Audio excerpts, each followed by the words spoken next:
Ladies and gentlemen, boys and girls, how you guys doing? Hollywood After Dark. Today of all days, crazy stuff went down. Cowboy Bebop canceled. Sonic 2 trailer. Star Wars Galactic Starcruiser. Seriously, what is going on with that? All of that and more, talking about the Game Awards, Halo, Star Wars Eclipse, everything else under the sun here tonight, Hollywood After Dark. Why don't we just get right the F into it?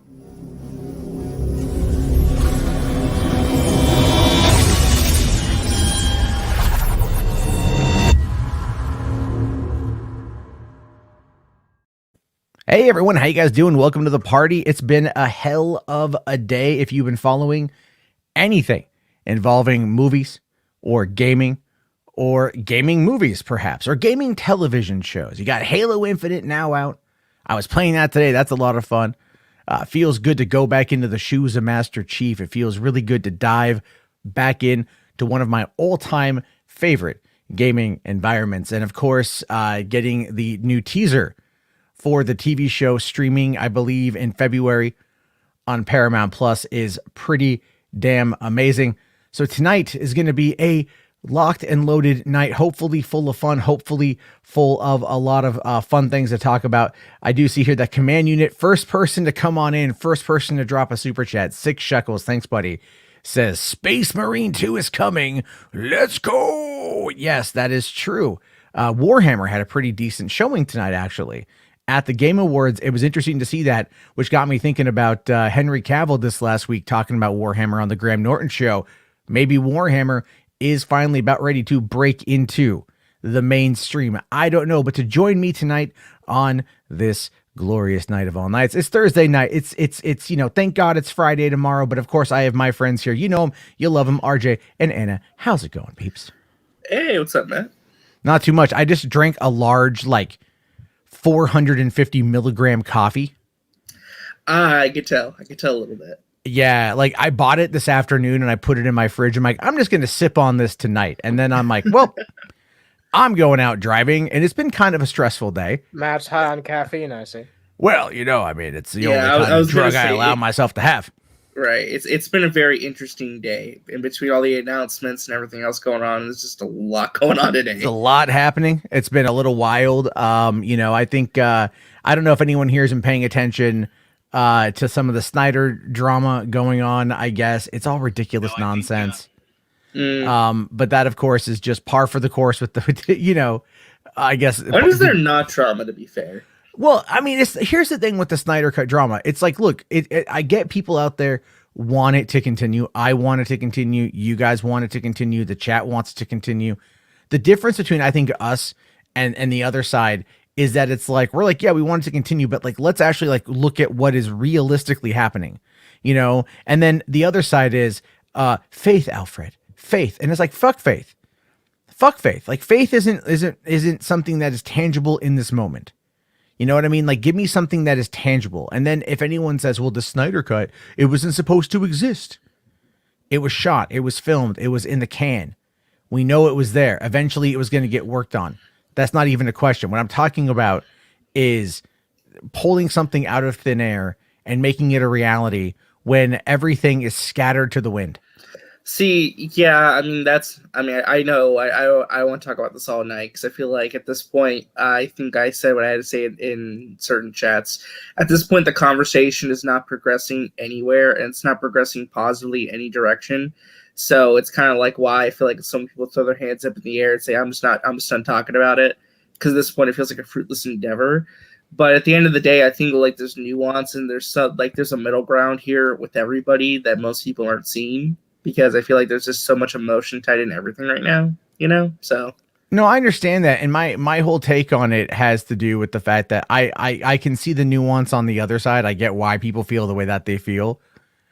My approach to it is simply I don't see it happening. Here's the reasons, and then the reasons I get back on the flip side are just more or less well, nuh-uh. And it's emotion based. It's emotion versus logic, and you're never going to find a middle ground on that, I don't think. But here's the thing. If you wait another 5, 6, 7 years and nothing happens, at what point are you just going to let it go? Well, I'll be honest with you, Matt. I'm not waiting 5, 6, 7 years. Okay, like that. But like, if I play 5 years, that's You're that. like, I'm not wasting my fucking 20s, man. No. I'm good at this point. I'm good. If other people want to wait that long, that's fine. But like, I'll wait another year and a half at most, maybe 2 years tops. Then I'm done. Even then, I'm at a breaking point where I'm just like, I just don't care anymore, to be frank. Yeah. But if other people do, that's great. I don't want to take anything away from anybody else, obviously. But No, look, if you want it. But it's like, don't get all butthurt when someone's like, it's not and gonna I still happen. want it, by the way. I still want it. I want to clarify that, but I'm over caring about it, I guess. To where it's like I'm kind of over the conversation because, like I said, it's not going anywhere in either direction because there's no new information. We're kind of going off the same information from like 4 or 5 months ago. Nothing's really changed, and nothing's going to change for a while. So we're ending up talking in circles and doing nothing but just dividing ourselves even more than we need to. If that makes sense. What annoys me was like, there was that whole thing with Affleck yesterday, right? And the Daniel RPK with the scoop. And then one of our mutual friends had said, "Oh, we already knew that Affleck had already turned this down." And I'm like they did this last year. And I'm like, where did that information come from? Like, because I don't remember it. I Googled it. I don't find it anywhere. Where did it come from? And I just said, "Oh, do you have a link?" And he responds back with a Legend of Zelda gif. And then drops the subject. And I'm like, because you're full of shit. Cause I'm like, if that's all you got, then you're full of shit. And it's like, at what point do you just have to start calling this out with people? And I know they're friends and you don't want to call it your friends as being full of shit. But at some point, you got to just go, you're full of shit. You need to stop. Yeah. Well, it's not even that too. It's also just, well, and again, I don't want to get too much anyway, but it's also just the fact that people are turning certain things that are meant to be fun into drama-filled stuff that's full of like going after certain people in the fandom and this and that. It's like, it's a charity event. Calm the hell down, Oh yeah. It's just a lot of stuff going on that I've just, it's frustrating. There's a lot of craziness. There's a lot of craziness out there, obviously, and it's frustrating. So I thought tonight we would kind of maybe just address it out of the way and then go from there. But because again, there's a lot to talk about tonight. And obviously, I know you got finals tomorrow, right? That's your finals tomorrow. Yeah, my final exams tomorrow morning, and then my mom graduates college tomorrow night, so she'll be walking tomorrow, so that'll be cool. Awesome, man. Awesome. That's always a good, fun thing to talk about. To share with your family is when they can walk and things like that. Yeah, when they can walk. Well, yeah. Well, my mom, she's 50 years old. She went back to go get her degree to become a social worker, get her license and all that stuff because it's the dream job she always wanted. And she never got to walk for high school graduation, so 20 so many decades later she finally gets to walk at a graduation, so that's pretty cool of her. So no, that's actually really cool. That sure your mom don't stay up too late, man. Don't blow your whole quad on this shucking show. Get it? I'll be fine. Yeah. I'll be fine. Right. I just need to get coffee in the morning. I'll be fine. Like, I'm not gonna blow my load here. That deadpan silence. Yeah, great. I know. I wanted what I to say went for. something, but I feel like it was more funny if I just didn't say anything. So speaking of fun, there was a nice little treat drop tonight, and I know you guys probably saw it. I don't know if Anna saw it, but I know RJ saw it. And Yeah, how many treats are we talking about? Well, this is the opening 43 seconds of No Way Home. 43 seconds. Yeah, they dropped this on the Seth Meyers show. They had Tom Holland on as a guest. I'm thinking because they're going to have him on Jimmy Kimmel on Monday with, I think, Benedict Cumberbatch, Zendaya, and Tom Holland, and I think Jacob Batalon. Wouldn't be surprised if they drop another clip as well. I'm going to laugh if they say, we'll just drop the next minute. So you get the first 2 minutes of the movie, but nothing else. See, I have a feeling because that's an ABC-owned program, and that's where they do all those big reveals. I wouldn't be surprised if then is when Andrew and Toby are brought out. It's not going to be the red carpet. It would be something like Jimmy Kimmel, is what I think. Now, that's all speculation. That's all speculation, and I have nothing to back it up. And I'm thinking about what would have the highest impact. Because I would say show an action sequence, show the bridge sequence or something. Well, maybe, because here's the thing: is a social media embargo lifts on the 13th. Right? Yeah, I think it lifts literally right after the premiere ends. Yeah. So that's when the internet's going to be flooded with everything, and I think that's when we're going to find out a lot So that night, I mean, I'll definitely be streaming that night. I'll definitely be covering the reactions live when it Could you happens. imagine though if like people hate this movie? This is this movie sucks. I mean, like I It's am. very unlikely. I'm gonna. Well, considering it's looking at like a $240 million opening weekend, just I domestically. think it's gonna be higher. I think it's gonna hit 250, 260, 270. I mean, you know, and the thing with that is there's actually a bit of a Chud Watch article I wanted to look at from our friends over there at Bounding Into Comics that are talking about how like the Marvel that either it's superhero fatigue or it's wokeness that's killing Marvel. Never mind what we're talking about with the box office for this stuff. I thought you were going to talk about the Chud Watch article about Iron Boy Jr. or whatever it was that you quoted today earlier from, what was it, Den of Nerds or something? You know, maybe I will. Maybe if we have time tonight, I will. There's a lot to get to, but let's bring in Caden here. Hey, what's up, Caden? Okay, he's muted. Oh, what's up? Hey, what's up, man? Dude, so that was some riveting commentary. that was fantastic. I love those 43 frames of dead air. No kidding. Sorry. H Bart's here. $5 says, as long as Andrew and Toby are there for 10 minutes, I'm good. Look, I think they'll be there longer than 10 minutes.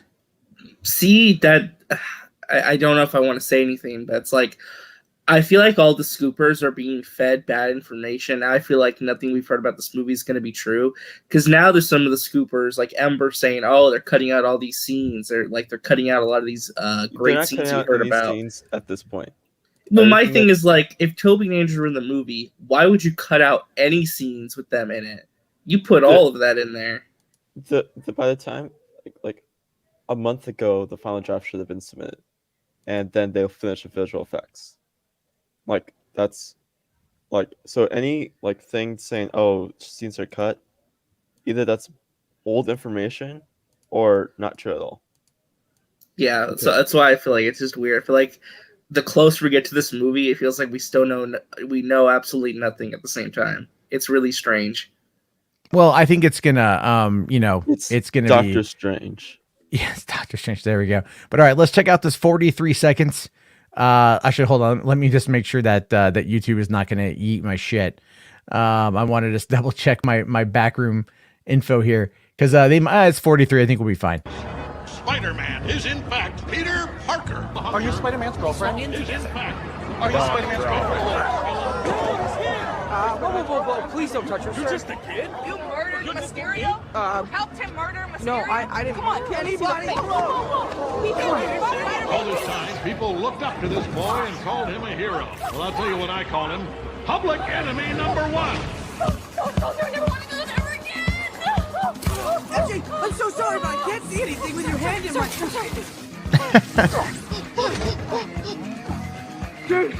This is so nice. Damn, that's And then it cuts the commercial. And then it cuts. I found this on Twitter. What is it here? Oh, what? It could have at least been like the commercial that. That's so strange. That is super strange. What is going on with that there? All right, there's a couple more seconds here. Damn.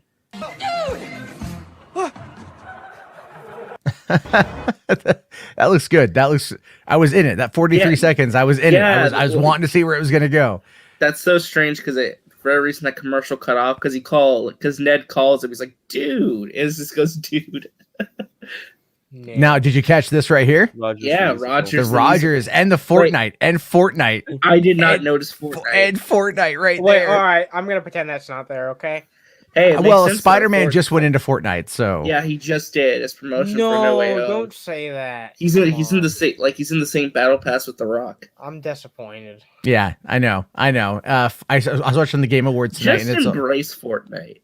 No, I don't want to embrace Fortnite. Damn it! I've got It's the PUBG future. like a man. I play it like a Fortnite's better than man. PUBG. PUBG is going free to play next month, but I already have it on like PS4 and the Xboxes and PC. That is not true. That is not true. A lot of people still play PUBG. You know a bunch of PUBGers. I'm sorry. People, Fortnite decimated PUBG. I'm sorry. Fortnite might have decimated PUBG, but Fortnite has to rely on the fact that it's like Minecraft plus Battle Royale. and the fact that it needs to have all of those tie-ins. If it didn't have all of the promotional tie-ins, that's the thing though. It was successful before the tie-ins. The tie-ins just blew it up even more. I watched a 25-minute video the other day trying to understand the lore of Fortnite, and it was single-handedly worse than anything that M. Night Shyamalan has ever written. Cheeseburger. Oh, come on, man. It's not that bad. It doesn't make any sense out there. It doesn't make any sense. It's all like the Shadow Organization is trying to. Yeah, you have the Imagined Order, and then you have the Rock's organization called the Seven. And then you have the Cops. So you have the Seven. Gee, I wonder what other show has the Seven. I don't know. I wonder what other program out there that was a graphic novel. One of the members of the Seven, it's Joel McHale. Oh, I like how Jarbo's like, yeah, no other piece of media can have a group of 7 people without it being a ripoff. It's more like their Justice League versus. I am joking about fucking The Boys. Wait, that sounds bad saying it like that. I'm joking about the television series The Boys. Because there's like the Seven, right? It's like the dawn of the Seven. You know what's really funny? The Russo brothers talked about they want to make a Fortnite movie, and they directed one of the cinematics for the game a couple seasons ago. They directed the opening movie. Oh my god! How the Russos are the reason? If you want to blame anybody for why Fortnite's so successful, blame the Russos. Oh my god! They promoted the hell out of that when Infinity War and Endgame. Yeah, they were fucking huge. Yeah, that's what really got. They got Disney to do the Thanos thing, the crossover, and that's why it blew up. I was really surprised that they were able to do all of what they've been able to do with that. Because I'm like, man, they got like Rick and Morty, they got Mandalorian. I mean, they've got like Spider-Man. Like fucking they have official like play ball with them. That's they have crazy. like literally like Fortnite is now part of the DC Comics universe and lore because they had like some crossover comics of Batman that's like intrinsically tied to the lore of the DC universe. Literally any brand that will get into Fortnite if they want to. Like, well, if you pay enough money to Epic, absolutely. Well, no, right? Epic is like, so I see you have a new movie coming out. Would you like to feature it in a special event? They freaking give us the money. Yeah, they put Dune in freaking Fortnite. No, not even that. Not even that. The fucking opening line of the scroll from fucking Star Wars: The Rise of Skywalker. The Emperor has spoken, right? Wait, you genuinely think it's all like these companies like giving them money to be in Fortnite? No, Jarbo, it's not all that. Yes, it is. No, it's not. Wait, no. Those companies go to Fortnite, they go to Epic and they go, hey, Epic. Or Epic might approach them and they'll work a brand deal, but those companies are paying them money. Rather than the other way around? Yes, because that's the brand. Dude, it used to be the other way around. It used to be you would get paid by brands to like put their product in your movies. And then it flipped. And then now you have to pay a brand to put it in a movie. So it's basically, yes. So the idea there is that like at this point, let's say Disney is working a brand deal for marketing for Spider-Man, or Sony's working the marketing for Spider-Man because it's their movie. So Sony is going to go to Fortnite and someone is going to recommend it. They're going to work a deal and then they're going to go, hey, listen, let's, let's make a deal. We'll put Spider-Man in the game and you pay us X amount of money and this will be part of the brand integration. Yeah, I still think the worst thing that ever happened was Disney going, you know what? Let's make part of the story for The Rise of Skywalker exclusive to a Fortnite event that you have to watch or participate in. So you could actually hear what Palpatine said to the galaxy. That was so dumb. That was like the worst thing that they ever did. It's so stupid. Like I get the popularity of Fortnite, but it's just like, I don't know. I'm nearly 40. To me, it's like, you know what? I'd rather play Halo. All right, a man's game, as I'm quoting someone in the chat there. Man's game. A man's game. Halo, Master Chief, big balls. Both can be man's games. Okay. There's room for both in the world. There is clearly room for both in the world. But actually, I wanted to ask real quick, just to get back on Spider-Man. What do you think of the CGI? Because I saw some people saying it didn't look that great for Spider-Man's suit in that opening scene. I mean, it's low quality. You know what I mean? Like, it's going to look better in 4K. Yeah, I guess that's true. So I think it looks fine. Here's the thing. That 33 seconds, I was sold on it. I want to see more. I want to see what happens next. I'm invested in these characters. I want to see what's happening next. So, hold on here. We're just going to put you in timeout, Wizard, because you're spamming the chat. I don't know what it is you're trying to say. But there we go on that one. But anyway, look, I just feel Fortnite, it's not something that I'm into. I've tried. Will Fortnite be the reason why Western civilization collapses? I'm going to say at this point in time, the answer to that is yes. I thought it was anime, though. Anime is a gateway. Right?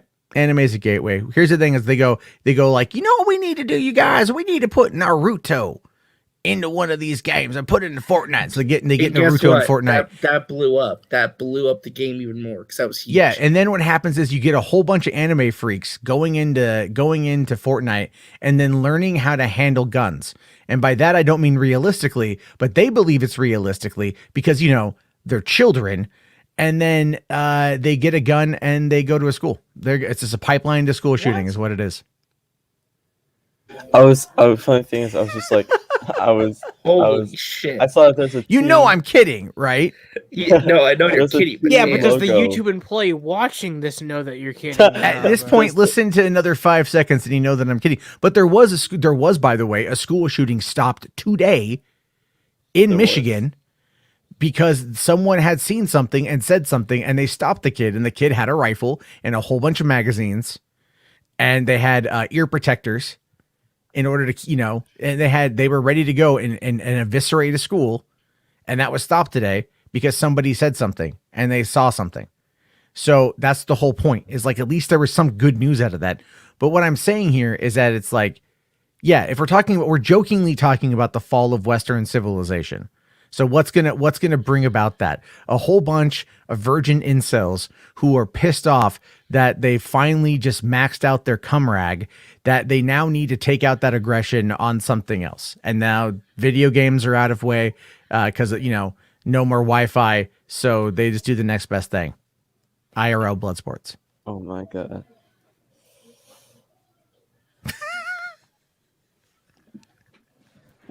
Proud of you, Jarbo.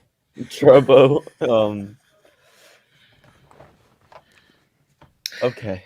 Anyway, how about those Game Awards? Okay. You guys know that I'm fucking kidding.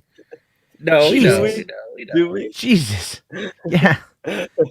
Hold on. Spherical Manor says, you're wrong, Matt. It's Minecraft. Yes, because they're getting pickaxes and going to school. Yeah, I know, right? A game where like you have a pickaxe, and that's worse than a game where they give like Winnie the Pooh an AK-47. Right. All right, Winnie, land over here at whatever at Mystic Mountains, whatever this part of the map is, or okay. Where we dropping, boys? Yeah, where we dropping? Did you think the bus driver Winnie the Pooh? That's a good question, actually. Do you think that they'd ever add Winnie the Pooh, or do you think because Epic is has Chinese investors that'll never? No, they're never gonna own Winnie. They're never gonna put in Winnie the Pooh, dude. Like, they're never gonna do it. Will Disney ever make another Winnie the Pooh movie? Not with China in mind. I mean, they might drop it on Disney Plus. Yeah, for all intents and purposes, Winnie the Pooh is dead. That sucks, man. I love Winnie the Pooh. I mean, no, I do too. I do too. I just, I think it's going to be interesting to see what happens. Let's see here. Enosh says, I'm a half hour away from the shooting happens. My best friend lives there. That's crazy, dude. I'm really glad. It's so bad that shooting happened last week. Obviously, I'm very happy that it was stopped today. Because that's an issue. That's very much an issue here. But real quick, let's see. Command Unit, who we all were kind of waiting on tonight. I was getting DMs on Twitter about the Warhammer stuff. Dropped a 30 shekel super chat. Thank you, buddy. Says, react to Space Marines 2 trailer, or show it if you already did. It's awesome. I'm so hyped for Space Marines. Space Marines 1 was really good.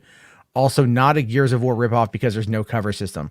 I mean, I played the demo for Space Marine 1, and like it felt like kind of an average standard third-person action game. It was fine.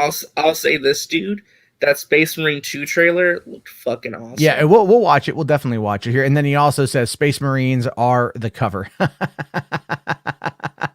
Basically, it's like that line from the season finale of Masters of the Universe Revelations, when it's all like, get someplace safe. Where's someplace safe? Behind me. Yeah. It's like, that was a badass line from good old whatever. He-Man. Command Unit here with another $2 or 6 shekels says, don't worry, 40K will give them an outlet. Oh my God. No. Oh, maybe. Maybe.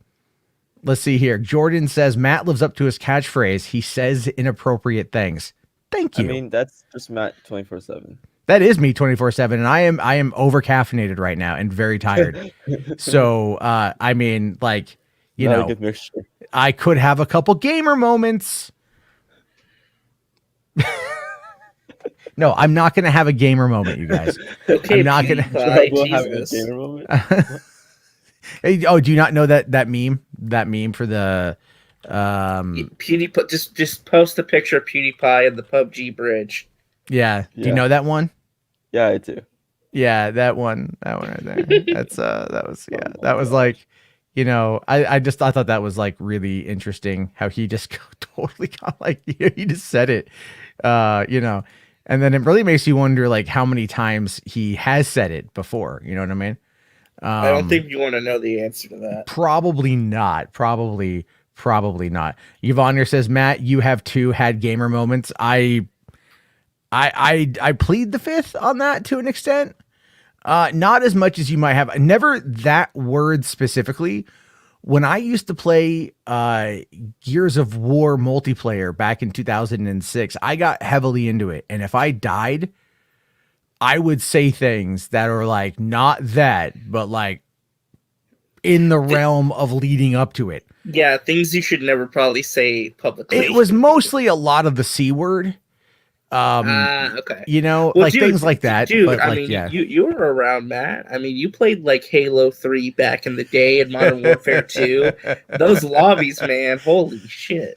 People always talk about like, you know, oh, like a 13-year-old kid on Call of Duty. It's like if you've never experienced a 13-year-old Tennessean child say more N-words than a hip hop song in the span of 30 seconds, and you have not played a Call of Duty game. That is, I mean, that shit's insane how much like, dude, it's not even just that. It's like every other word is N-word this, F-slur that constantly. And it just gets to be like, it's not even like, you know, it's all terrible. You should never do it. But, you know, you would hope that someone would have tact in how they say it. You know, it would like, you know, like the Merovingian from The Matrix Reloaded says he loves swearing in French because it's like wiping your ass with silk. You know, it's very What? free. It's very, yeah. What he means by that is that it's very flowing. It sounds beautiful to swear in French, you know? And so that's what he's trying to get to. So he's using like, he's basically saying like the sequential order of words that he's using is very eloquent, and that doing it in French makes it even better. So, but then you get these kids on Fortnite or on Call of Duty or in Discord servers or whatever nowadays. And all they do is it's just like, again, N-word this, F-slur that constantly. And you're like, oh yeah, it's tiring because it's not even saying funny. Not saying that like my brother says the F slur or the N word, but he says other words. I'm just like, you're 11. Yeah. Where did Why you are you learn? saying Where that? did you learn that word? Right. Like, It's all like, why I are learned you- it from you.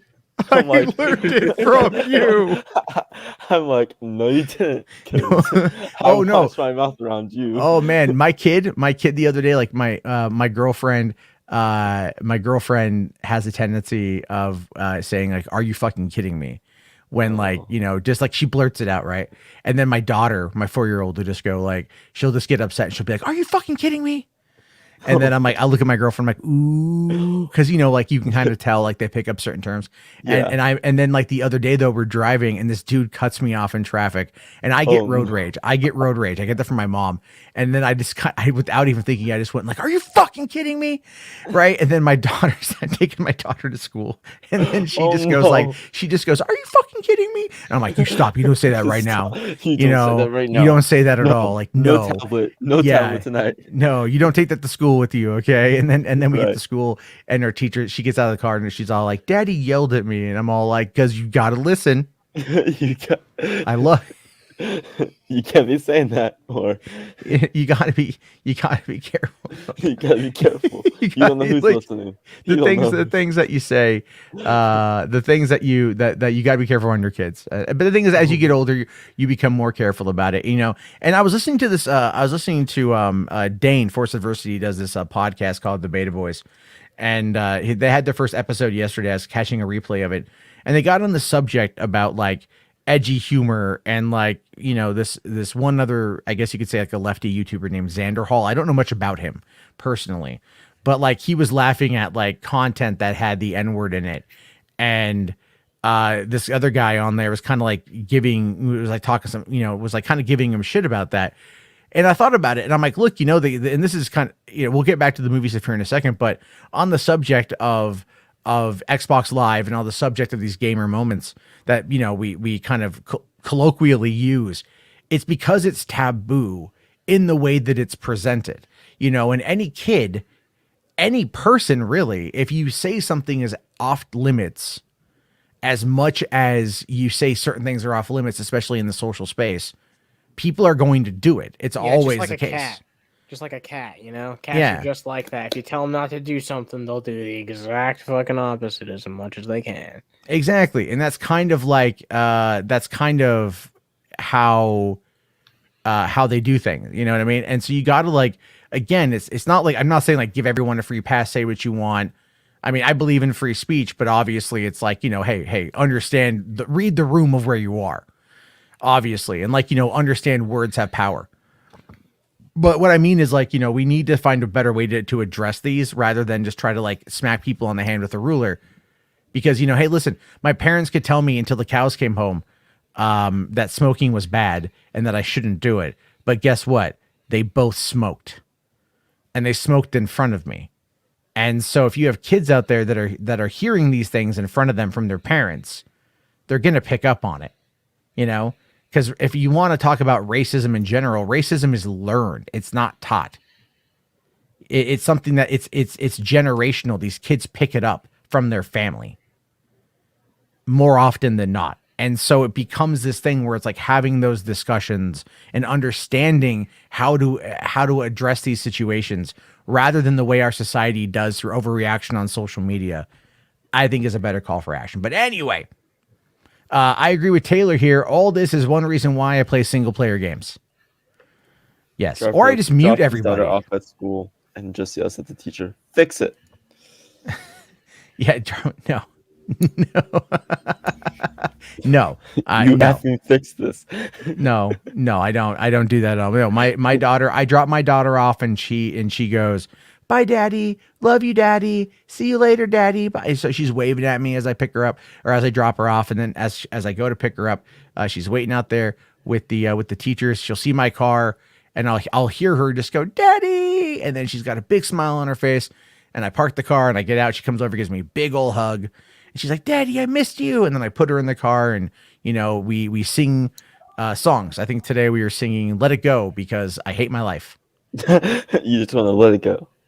Oh, no, I hate that song. I hate that song. I hate the Frozen soundtrack. Hey, Jarbo, it's Christmas time. You ready to watch Frozen 1 and 2? Watch party? No. No. Shut that down right now. Shut that down right now. But anyway, Command Unit here with another 30 shekels. Thank you, buddy. Says Space Marine 1 single player was a slow burn and it consistently escalated. A demo would work for it. It had good multiplayer with the kill streak system like Call of Duty. I hope they bring back the multi.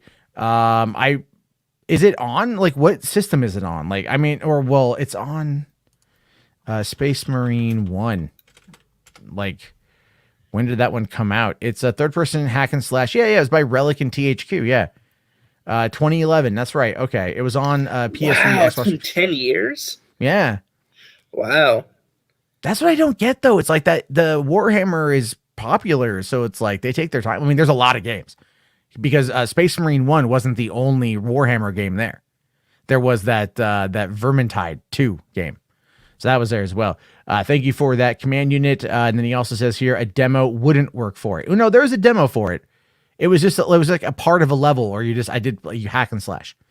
It was THQ and Relic, which I liked back then.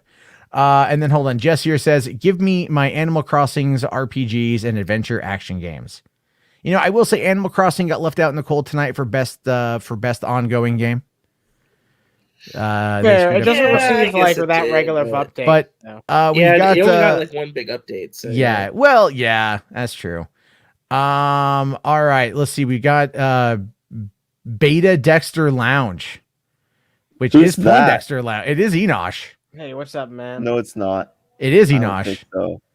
It's Saggy, isn't it? No, it's. I can see who's authenticated. It's but Saggy's It's dream. gonna be like, hi, it's me, Saggy. I'm doing the don't puppet know. voice for some reason. You know, Do that if you want me to. Hi, you know. everybody. Sasha. I just have so many questions as to why that picture. I know. Why? Yeah, why Jesse Lee Peterson? I don't know. That's what I was told I was today. So I just figured I'm Who said you were Jesse Lee Peterson?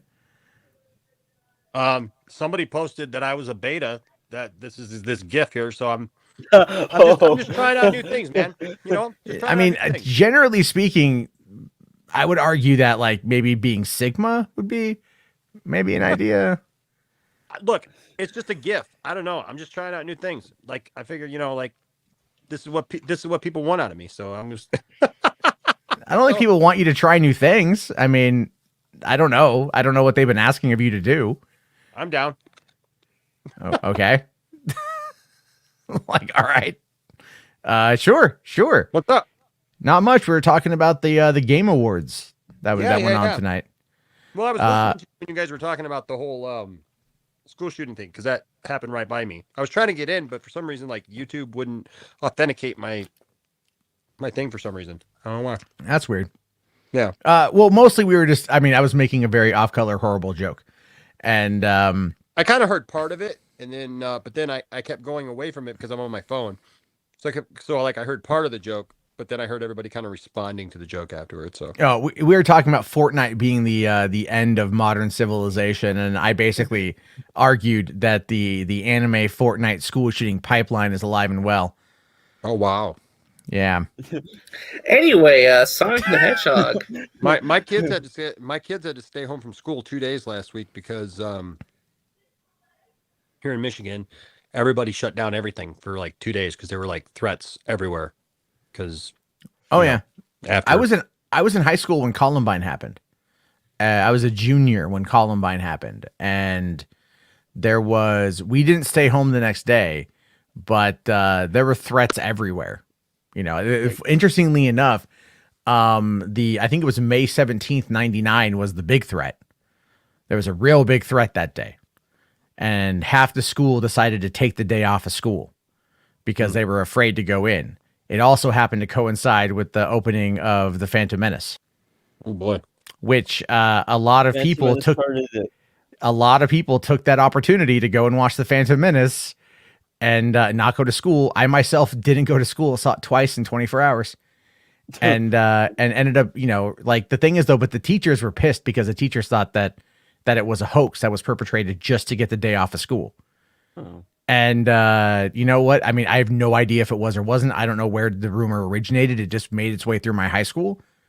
And half the student body decided to stay home just in case. Crazy thing is when in ninth grade,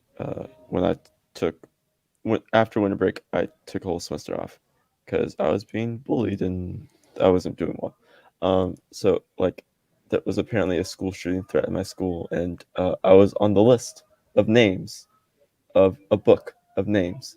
So who knows if I was going to be a victim or who knows? So I was like, I'm very glad I took this break.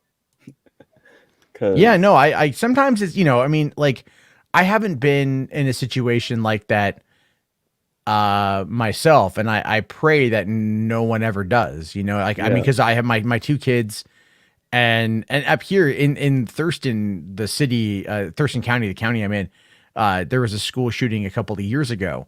It was a minor one overall, but still that stuff echoes throughout the everything. So yeah, we were at assembly across the street, and then there was the shooting, a school shooting like 3 blocks away. And it was just like very close to school, and it was just like we had to stay in the assembly area for like the whole day, and it was just like, okay, yep, you guys can just leave now. Oh yeah. Like, well, I got in trouble. I got in trouble when I worked at it as a because there was a school shooting. There was a Santana school shooting in 2001. I think April 2001. At Santana High School, which was in the next city over from me, from where I lived in San Diego. Is that where they make Santana champagne? No, but that's where POD is from. Oh, nice. They actually record in Santee, and they were recording the day of that shooting. That's why one of those songs is actually, I forget the name of the song. Like this was the first day of the rest of my life, like that one. That's actually about the Santana shooting. And the thing was, like, my boss's daughter was going to high school there at the time. Well, at the time, he wasn't my boss. He was my boss a few months later. But I was working at a casino, and when I found out about it, because I was working the graveyard shift, and so my mom picked me up at like I think it was like at 10 a.m. and she's like, "Oh my God, there was a shooting at Santana," and the first words out of my mouth were, "Take me to Santana."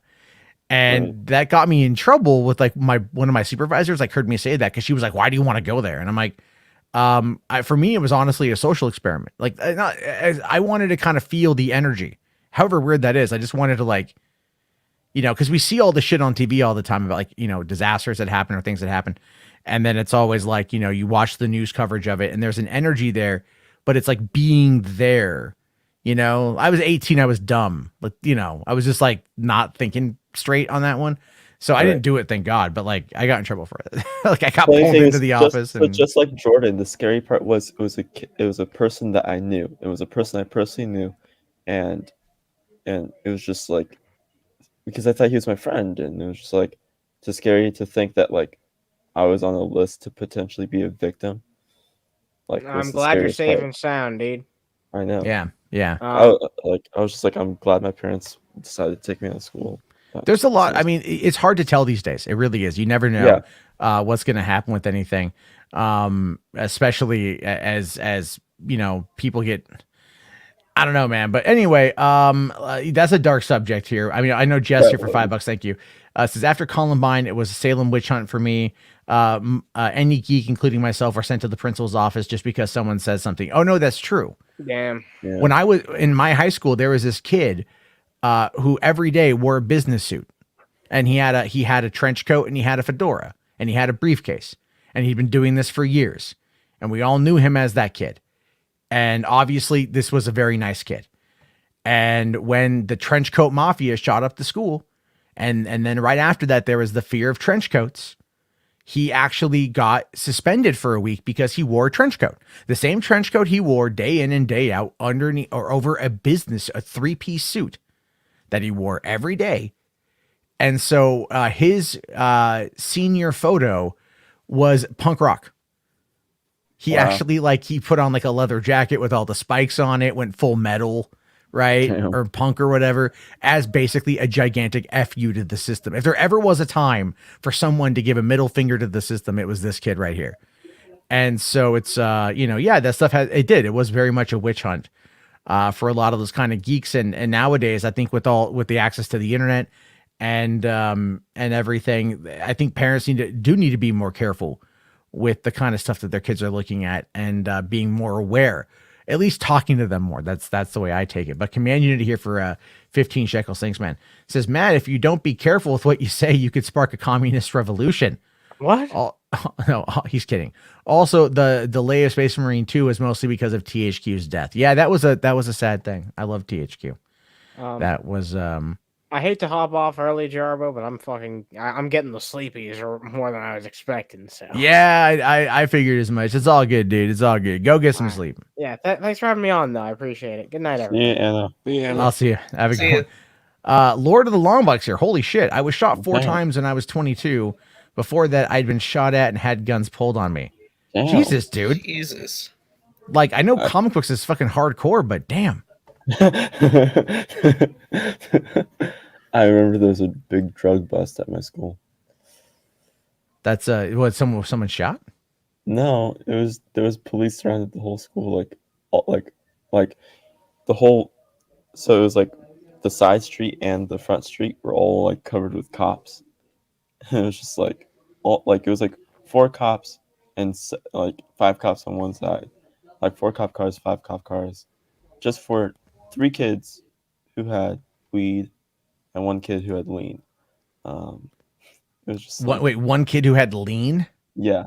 Wow. For those of you who don't know what lean is, it also goes by the street name Scissorp, which is usually like Arizona iced tea and cough syrup. Yeah. So that's generally what lean is. But I know that for a very specific reason, of which I will not delve into right now because I do not want to go down that particular conversational route. Yeah, we've already been talking about school shootings. I don't. We're going down a dark road right now. Oh, because it will piss off a lot of people, and I don't really feel like dealing with that shit right now. Yeah. So anyway, a couple good trailer reveals tonight. I wanted to kind of go through a couple of these real quick. Enosh, did you happen to see any of the trailers tonight? No, I did not. There was the big games awards, right? The big, oh hey, let's celebrate. It's a commercial fest, but a lot of people out there, they seem to like it. Yeah, no, actually, this year's show I thought was better than last year's overall. I think they kind of blew their load a bit too early though, because after like the first hour and a half, the rest of the show really didn't have any like show-stopping announcements, But no, their final reveal was the Matrix thing, which was interesting. The Unreal 5 Matrix thing. Yeah, I gotta play that this weekend. Apparently, it's actually very interesting, really cool because it's basically a demo reel for what the Unreal Engine 5 can do. Yeah, which is a lot, by the way. I really want to see what the Unreal Engine 5 can do. So, all right, so this is this is the Warhammer Space Marine 2 reveal trailer. But before I don't want to lose this super chat here from Carlos for $10. Thank you, buddy. Says, do you think some shows that got canceled would do better on other streaming services? What streaming services is reaching out to the right audience? So to kind of quickly touch on that one, yes, there are many shows that would do better on other streaming services.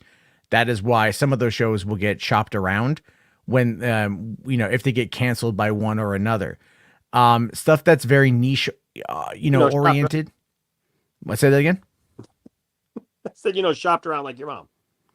Sure. I mean, that's how I have my brother and my sister. But anyway, yeah, they'll do that sometimes. But I think Disney doing like Star Wars and Marvel, obviously those would do well for that because they own it. But Paramount is doing. Did you hear that Paramount is launching linear channels? Yes. So they're doing linear streaming, 24-hour live streams of Star Trek, SpongeBob, and something else I forget. I thought it was like Journal Nicktoons, so not just SpongeBob. No, I thought it was just SpongeBob. Okay, I had to go back and look because I heard about the channel thing. I didn't know. I could have sworn it was like all classic Nicktoons, though, including SpongeBob. No, it's I mean, it's maybe what it is. I don't know. I mean, that's actually kind of cool just to pop it on. Like, all right. But that's again, kind of the whole point is like, we're kind of regressing backwards. The pendulum is now going back the other way where 10 now years it's ago, all becoming cable again with channels. It's coming cables again with curated programming and linear programming and things like that. So when it comes to obviously I think what he's referring to, Carlos here is referring to is the Cowboy Bebop. The company behind it, they licensed it from the parent company from Bandai, I believe, and or whoever had the rights to it, and they might be able to shop it around to somebody else. I don't know. I don't think they will. I think I think it's dead. We'll talk about that here after we get through the trailers and stuff. But it's like I think it's dead, and to some people they're not happy with that. Other people they're very happy with that. But I do feel that again, it's up to the streaming companies will, they always kind of go, unless it's an in-house thing, like a Netflix original or whatever. They kind of license it through another company, which would generally be Lionsgate Television, Sony Pictures Television, ABC Television, Fox, Fox now is under ABC, I believe. You got Warner Brothers. I mean, all of these other things, and those guys who then own the rights, they can then move it over to another network if they're able to get the clearance for it. There was a show called One Day at a Time that was a Netflix show, got through 3 seasons, and Netflix canceled it. There was no 2-year cool off period. Lifetime swooped in, picked them up, and now they're on Lifetime. and they're on like their 5th or 6th season. So, you know, like these things can happen. But all right, buddy, thank you very much for that. I really appreciate it. Lords of the Longbox, great point. Cobra Kai started on YouTube TV and then moved over to Netflix. That is true. Yeah, that's very true. Isn't it? Cobra Kai is Sony, Will Smith. And that's Sony, yeah. Yeah. And then also Quibi, by the way. Quibi has their content is all on the Roku channel. You had that ABC show Zoe's Extraordinary Playlist, or maybe it was NBC. I don't know which network. But they ended up canceling that, and then that got moved over to Roku. Roku just put out the Christmas movie for that, and I think what is it? Reno 911 is going back to Paramount Plus. Yeah, something like that. Yeah. Yeah, but there's a whole other season of Reno 911 over on Quibi. So you know you can check that out. So I mean, again, these things will end up on different places here. It all just depends on if the producers are able to make it happen. So, but anyway, did you guys watch the new Cobra Kai trailer? I haven't seen the show at all. So I need to catch up. I know I have a few days to dive into it. Say, I do want to rewatch The Witcher. 3 weeks. Yeah, I do want to rewatch The Witcher. You still haven't seen Ghostbusters Afterlife yet. When are you gonna have? Yeah, because I can't. Because I stream at night, dude. It's hard for me to get to the fucking theater, man. I know. I'm just kidding. Like, maybe on Saturday. I don't know. I got to go to Seattle all day. Maybe I'll be able to swing off and catch it on the way home or something. But all right, let's take a look here at this. This is actually a really cool trailer, and look, this could go mainstream, like really, really, really mainstream, and I would be really excited to see how Warhammer would do. You can go full 4K. This is I'm not going to do it because it's going to chug stream rate down to nothing. Yeah, it's going to chug like a mofo. Oh yeah, here we go. All right.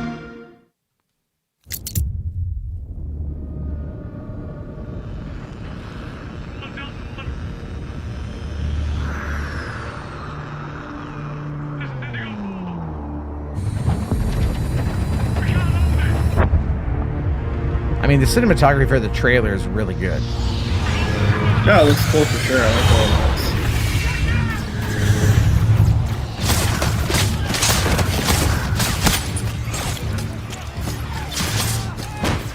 this. Company command! This is first platoon! We've lost the square! We can't hold it!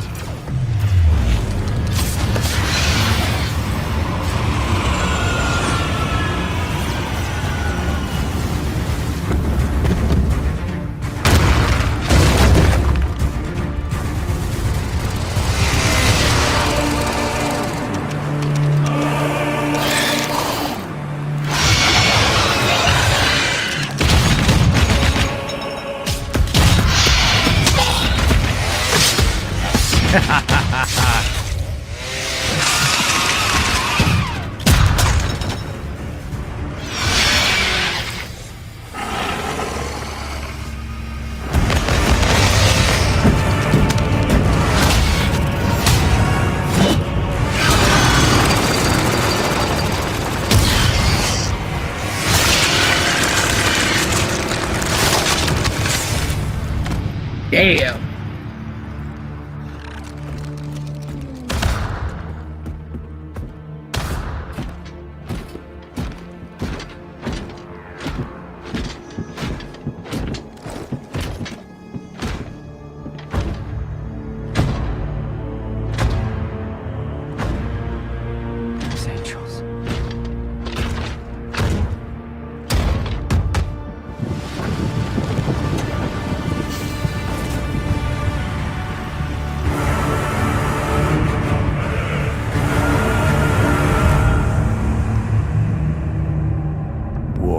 Space Marine.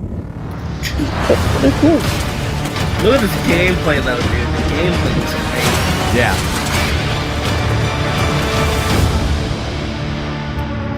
Like, holy crap. Yeah, it's coming to PS5 as well, by the way. So yeah, I'll definitely be getting this. I might have to go get that. You know. Well, the first one, like I said, the demo for the first one was fun. I you know, if they remastered or they re-released it or something, I may have to pick it up. I do happen to be a fan of THQ in general, so for me that was pretty cool. So that character Captain Titus apparently is like, I guess he's big in the series. I'm sure Command Unit will tell me. And I'm kind of thinking here, and you know what, I think, like, if anything, after Henry Cavill is done with The Witcher, I could see him totally like sauntering up to 40K Games Workshop and going like, so Warhammer movie. Y'all want to do Space Marine franchise? Yeah, I it's could possible. do it, you know? Crazy thing is, I was just thinking the rumors- same exact thing. Yeah, And, like, well, I was there's like, also the rumors too. Those aliens look a lot like xenomorphs. Yeah. Oh yeah, totally. There's also the rumor too that apparently he wants to like be a part of like some kind of thing for like Mass Effect, and that's going to Amazon Studios. I don't know. Yeah, that's going to be the next. I'm looking forward to that as well. I think Amazon, again, I think over the course of the next 10 years, we're going to get a lot of video game adaptations as television shows, because Amazon also has the Fallout franchise, and apparently Warhammer 40K is also going to Amazon as well. I think is working on a show. So because right now Amazon is pushing for like that sci-fi fantasy stuff, because they want to corner the market on that. So maybe with any luck, we'll be able to see that. I don't know. I think pretty cool. But so moving on, take a quick look here. This is the trailer for Sonic the Hedgehog 2. This thing blew up tonight. This thing was it was going to blow up anyway. It was going to blow up anyway, man. Sonic 2. This is anticipated. Like this. If you think No Way Home is anticipated amongst comic book fans, when it comes to video game fans, especially Sonic fans, and just kind of gamers in general, I think even just movie fans at this point, because I feel like there's so much goodwill going into this movie because of what the last one did, because it was such a pleasant surprise. I just watched the first one again the other night, and it still absolutely positively holds up. I understand that it's like not for everyone. I get that it's kind of like kiddie and whatever, but the way that I look at it is like, I really like the first one. It's very fun. Yeah, it's a cute, charming little movie. You know, yeah, it's pleasant. It doesn't need to be anything more than it is. And it's just like, for one, like Jim Carrey nails it out of the park in a way that you're like, oh man, this is like 1990s Jim Carrey. Perfect casting choice for Robotnik. Yeah. And Ben Schwartz as Sonic was awesome. And, it was a simple premise and it worked out real well. Should you watch the first Sonic movie at all? I don't know if he's He's in last year. He died. He's like, paging Dr. Enosh. Paging Dr. Enosh. All right, he probably went off to go use the bathroom. Barrel Bob here says, was happy to see Donut Lord got some screen time. Yes. Skywalker Brian here says, I just want Shadow, but it would be too much. See, Shadow, I feel like it'd be for the third movie. Third film. Yeah. And then also, it is Brian's birthday, so give a happy birthday shout out to Brian. Yeah. Brian. Welcome to 31. It's all downhill from here. Happy birthday, buddy. Don't do that. I've got 3 months until I turn 40. Okay. Like I'm feeling the heat a little bit. All right. So let's take a look. Real quick. Is it true that once you turn 30, your body just starts shutting down? It's all downhill from there. No, it's not like, no. I mean, don't get me wrong. There are things like, exercise and proper diet and eating and sleep and all that you really need to do. A lot of times, a lot of people out there don't do that. We don't take care of ourselves. We overcompensate with caffeine. We do a lot of we kind of treat ourselves like shit. And that happens quite often, which is why getting more sleep is something I'm trying to get into. But again, right now, it's not the case because, kids. But anyway, let's dive into this trailer because this is one that I think is going to really set the internet ablaze come April when it comes out.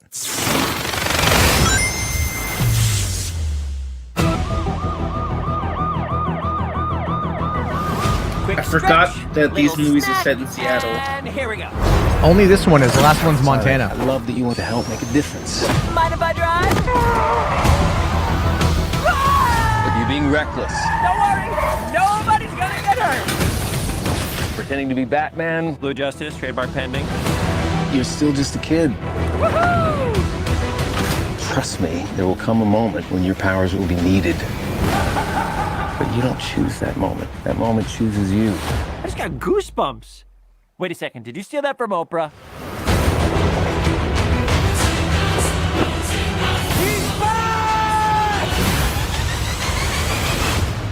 Papa's got a brand new stash. Since I've been gone, I've discovered the source of ultimate power. That sounds big. been on my vision board for years. I can't believe they're bringing in the Chaos Emeralds too. Hope I'm not too late. I'm sorry, who are you? Name's Tails. Okay, this is what we're gonna do. Step 1, light taunting. Step 2, I have no idea.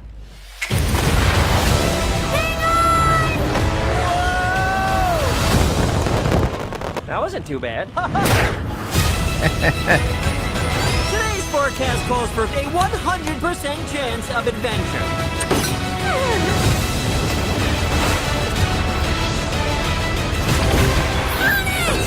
Return to sender. Face it, you're never going to get my power.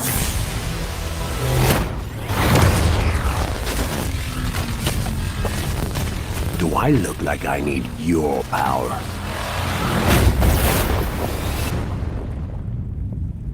Where are my manners? Sonic, meet Knuckles.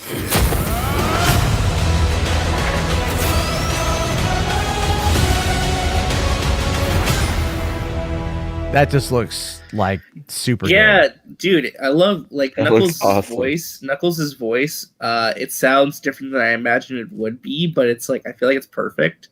You know, it really sounds like Idris really doing the tough guy voice.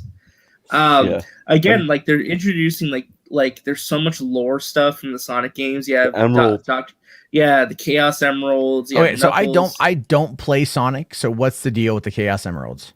Okay, so you know how like in every Mario game, like for example, okay, so like you know how in Banjo-Kazooie you always collect like the collectibles, right?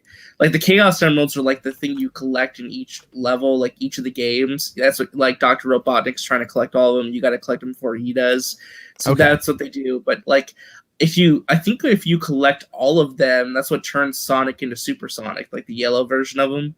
So I wonder if they'll incorporate that into it. But it's basically like the MacGuffin of the universe, basically. All the villains want the Chaos Emeralds. The heroes have to protect them. Okay. So and what's I don't know this. What's the story of Knuckles? So originally, I believe, and the chat can correct me on this, I believe it was Sonic 3, which I think was called Sonic the Hedgehog versus Knuckles, or Sonic and Knuckles or something. The story is that Knuckles is from the Echidna tribe that you see in the first movie, right? I don't remember. You remember the in the first movie, Red tribe? Yeah. He comes from there, right? He's from the Sonic world. His tribe is in charge of protecting the Chaos Emeralds. It's like the one duty in life. So Robotnik comes across this Echidna tribe and runs into Knuckles. Now Knuckles is kind of a hothead, right? He's kind of like the Raphael of the Sonic universe. Okay. So Robotnik tricks Knuckles into thinking that Sonic's a villain, so he manipulates him to like go against Sonic and work with him to collect the Chaos Emeralds for Robotnik. So it's kind of like the idea where he's not like Knuckles is a good guy, but he's being manipulated by the bad guy because he doesn't know who Sonic is. So that's the storyline that they do. Okay, and then obviously they become friends. Yeah. But that'll probably be towards the end of this movie. And then they fight Shadow in the next one. Is that kind of playing out the timeline here? Potentially, Most likely. You have you have Gun and stuff. You have Rouge the Bat, and you have like the. We might even get Shadow Tech stuff. Sonic. Mechasonic. Yeah, Mechasonic. Mechasonic. Yeah.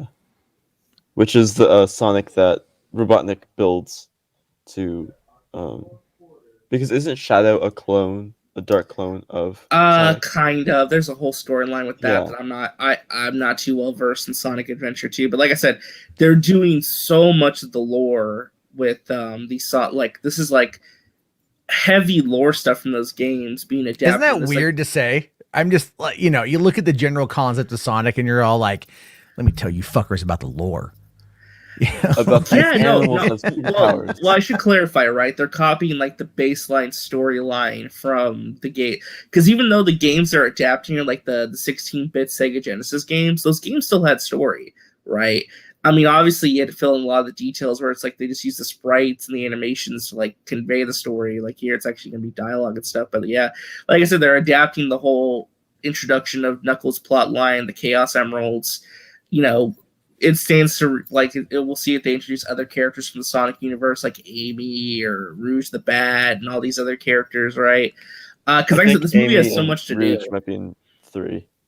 Well, here's the thing is, but the issue is too, real quick. I was going to mention too. It's like because in every Sonic media, as far as I'm aware, like in the main games, like Tails was always just there, right? So in this movie, they have to set up why Tails goes after Sonic and how they become friends. Because we've never, I don't think, I mean, correct me if I'm wrong, but I feel like you've never actually seen that friendship develop before. No, to explain why they become friends. You know? Yeah, like I think in the games they like it just seemed like they're like childhood friends or like they were friends and then Sonic was like taken out and then they became friends again, like that type of thing. Yeah, but it's also, and that's why I'm really excited to see is that camaraderie between those two. I hope the movie justifies why they're like such an iconic duo, like basically like the Sonic version of Batman and Robin, you know? Because that's, I don't know, Matt, if you know this, but that's actually the voice actress who does the voice for Tails in the video games. I saw the tweet and I saw a lot of people freak out about that, which is cool, which is really cool. I really I like when they do that. I feel, look, again, like it's like I said on Isn't Anna's it weird stream, though? Like you bring one person from the video games back, but you don't do that for everybody. Well, I mean, I understand it. I get it. It's like where it's Ben Schwartz is a bigger draw than whoever the voice for Sonic was. But at the same time, if you go back and look at like the production of the first film, they were clearly not trying to do it with 100% Sonic in mind. You know, like, you know what I mean? What I mean, the whole more realistic approach to it that looked like something that would come out of your nightmares. Do you think and this makes the Mario movie look worse though for not including more of the video game voice actors? Because the Sonic movie's going out of its way. I said that on Twitter. I'm like, people want like Charles Martinet. And then I got a whole bunch of responses from people that are just like, nuh-uh, have you ever heard Martinet speak more than one line of Mario? It sounds ridiculous. And it's like, but that's the character. And like, but you think Chris Pratt is going to just go like, is Chris Pratt going to do it like, hey, it's me, I'm Martin. No, because Illumination, like, oh, hey guys, he's doing his normal voice. Like that's what I think that's what the they said he's doing another voice. Like Chris Melanandri, I believe, had said that he is working on a new voice and that it's a good voice, but it's probably just going to be Chris Pratt's voice. You know, you don't pay for Chris Pratt and then want him to do a completely different voice the entire. It's a weird thing. It's just selling it to different. Different environments. McLeod's right too, but just to go for them that point, you know, the Halo TV show. They got Courtney Taylor to come back as Cortana and the human version of Cortana. She's in the show physically as well. Nice. I know, and so actually, I have the trailer synced up here to watch next. But isn't that weird though? It's like some of these franchises are like they're really careful to be authentic, and other ones it's like, it doesn't really matter. You know? Well, I think again, it's kind of like me. Okay, so the bigger thing with Mario you have to consider here is when when Nintendo allowed for the people to do the Mario Brothers movie, they felt that the brand of Mario was absolutely like untarnishable. It could survive anything. It was so strong. You could drop a nuclear bomb on it and it would be perfectly fine. And they're not wrong, right? There was never any love lost for the brand with the movie. I mean, the brand is still strong now. Look how many copies those new games are selling. You know? Oh yeah, no, 100%. And but the thing is too, at the same time, is I still like the movie, and there are more people because I follow one of the Twitter accounts that talks about it, and there are new people learning about the movie every day. And that are liking it. Like the extended edition that they just found, the Blu-ray of that already came out. The Morton Jankel cut. Oh, really? There's an extended cut of the movie that they found, and that just got released on Blu-ray. I actually have it. Someone uploaded it to archive.org, and I've got the link here somewhere. But so it's like, so yeah, I mean, like obviously, like the brands are never really going to be that hurt, but I think people just want like a game to be like the game. But games as movies are a hard sell. You need to do games as a TV show, which is why Halo is, I think, doing it right finally. Have you watched the trailer? It's gonna be your first time. I saw it on my phone as I was out doing delivery. Like literally, I'm out doing delivery driving. I have the Games Awards up. I'm listening to it, and like right as I'm like, I have like a double order, and I'm taking it over, and like right as I'm pulling into the first person's place, the trailer fucking drops. So I can't pull over and like watch it. I have to like just listen to it. And it's so short. Yeah, it is the definition of a teaser for sure. It is very much a teaser. I thought they were going to give us more, considering that it comes out here very soon. But Rational Skeptic here for $2 a minute, thank you, says, fun fact, Michael Jackson did some Sonic 3 music. I remember hearing about something about that. Dude, Sonic was big in the 80s, man. 80s and 90s. That was like, I mean, listen, Mario. No, the 90s. Sonic came out like in the early 90s. Oh, my bad. 90s. Sonic in the 90s was huge, dude. Like, he was like everywhere. Yeah, let's see. 1991, I believe, is when the first one came out. Sonic the Hedgehog, 1991. Yeah, I mean, I remember playing it at my friend's house because I didn't have a Sega because I wasn't a pleb. I had a SNES. Yeah, like a Chad. That's correct. Because 80s was Mario fever, 90s was like Sonic fever. Well, and I mean, and then now they're also hearing that, was it who's doing a Mega Man show? Right, like Mega Man. God, I think anime. Netflix. I think Netflix is doing it, and Mega Man anime. Again, the Cowboy Bebop thing. We're going to get to that still too, but it's also like the thing is, I was thinking about this tonight. Look at Castlevania. Netflix right? Look at slow their roll. Well, it's animation. Look at Arcane. It's animation. You know, like these adaptations. It's almost like they need to stop pouring resources into making live action adaptations that are inferior to the original versions that nobody asked for. Well, yeah, it's almost like that. And I feel bad for everyone involved in Cowboy Bebop, but at the same time, it's kind of like, you know, it happened. And not everything. We'll get to that. Yeah. Because I mean, Taylor here makes a point, says he's looking forward to The Last of Us and Fallout, myself included. Those are ones that could be live action and should be live action. Well, Fallout could potentially go either way. But it'd be like, I could go for like an animated Skyrim show, you know, or an animated Last of Us, because you can get involved in these kind of things. So, but anyway, so yeah, let's bring this one up here. Just to confirm, Enosh, are you still here? Because you haven't said anything in a while. He's muted, but yeah, I'm here. Oh, okay, cool. All right, cool. So yeah, let's just do this Halo TV series. You guys have to understand, Halo is like one of my all-time favorite franchises. This is the journey to get to this point also has been tumultuous. It's been insanely tumultuous. Yeah. I was playing Halo Infinite today and playing the single player campaign and like just going like, yes, this feels good. I was very happy. But all right, let's check this out.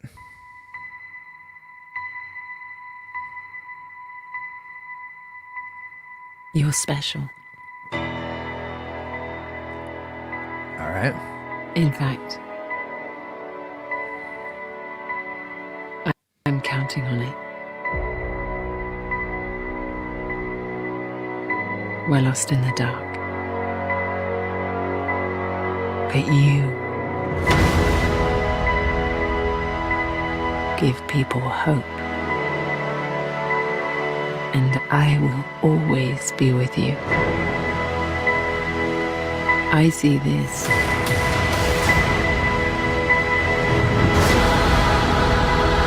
as a new beginning. Look at that suit, dude. Yeah, that suit looks great. The Mjolnir armor, I mean, it looks like... Yeah, well, that I think that's going to be the key to the success of the show, is going to be highlighting the people fighting in the war, right? The people, the soldiers, right? Like, because like Master Chief, because here's what I'd be concerned about. I feel like they still need to find a way to make Master Chief like the mysterious character. Because if you like show his face and you really dive into his backstory and that, it's kind of going to be weird. He needs to be like the mysterious. He needs to be like I hate using this comparison, but you know how like the Mandalorian, you get like little glimpses and stuff. But yeah. They kind of have to. I mean, they kind of have to treat him like the Mandalorian. You got to treat him like a mystery. Yeah. And I mean, but at the same time, it's like fans of the franchise. Like I've read, I think the first 4 books in the franchise. I need to like catch up on them, but the books are really good. They really expand on the lore. But I feel like honestly, you got to lean into the soldiers and the world around Master Chief. That's what. Well, yeah. I mean, obviously, Sergeant Johnson needs to be a key player. Miranda Keyes needs to be a key player.